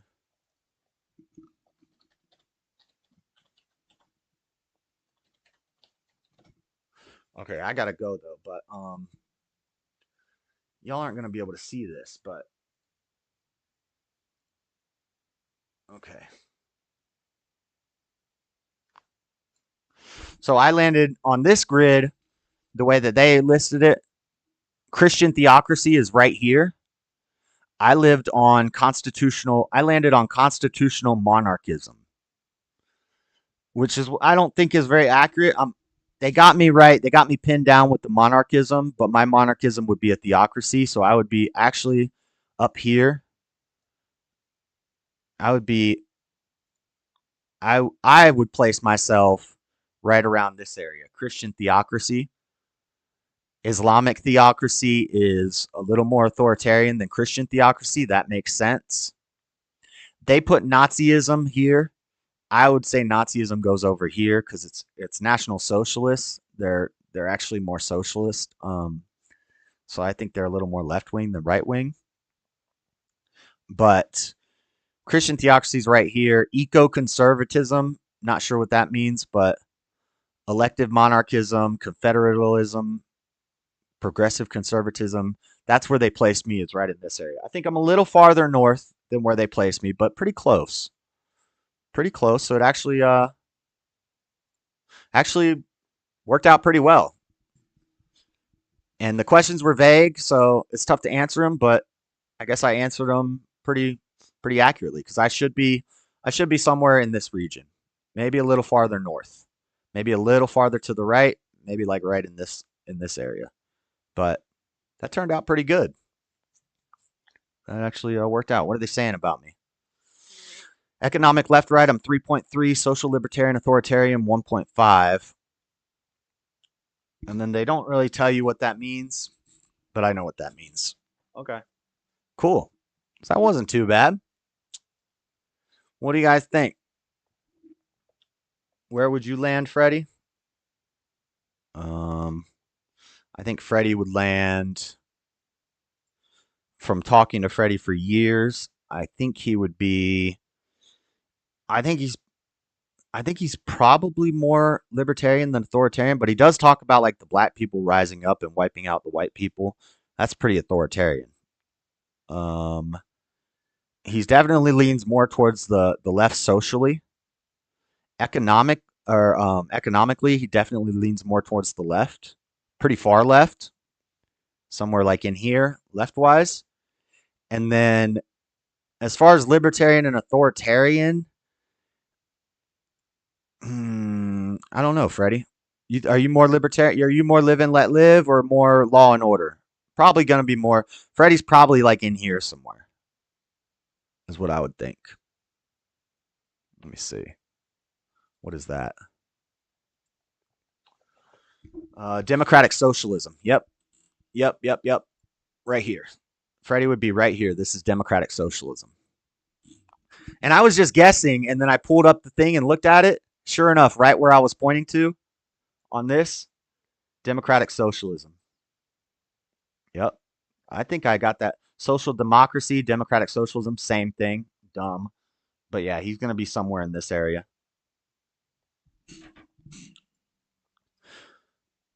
Naturally. So he's a Bolshevik, basically. Yeah, probably. He's a Zionist. Go back. Where did U.S. fall on the chart? It didn't have U.S. listed. It just had a few examples of some extreme countries. It didn't have U.S. on the chart. There was another one that shows where Mao and Hitler and Lenin. We'll do a deeper thing of this one day, or for like a month. We'll go through each quadrant and just go through every type of government and look up what they mean. Buddhist theocracy. Some of these are interesting. See, look, there's anarcho-collectivism, anarcho-frontierism, anarcho-primitivism, individual anarchism, anarcho-Muslim, anarcho-capitalism, eco-anarchism, anarcho-communism. So it's not just, it's not just anarchy. There's all different forms of it. Just like there's all different forms of capitalist and authoritarian dictatorships, Stalinism, fascism, neo-Nazism, corporate autocracy. This is like when you're getting far to the right, fiscally, talking about money.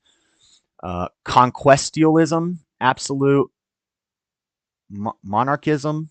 Oh, that's like where one kingdom rules the world, and it's usually based off who has the most money. Colonialism, feudalism. So fiscal conservatism.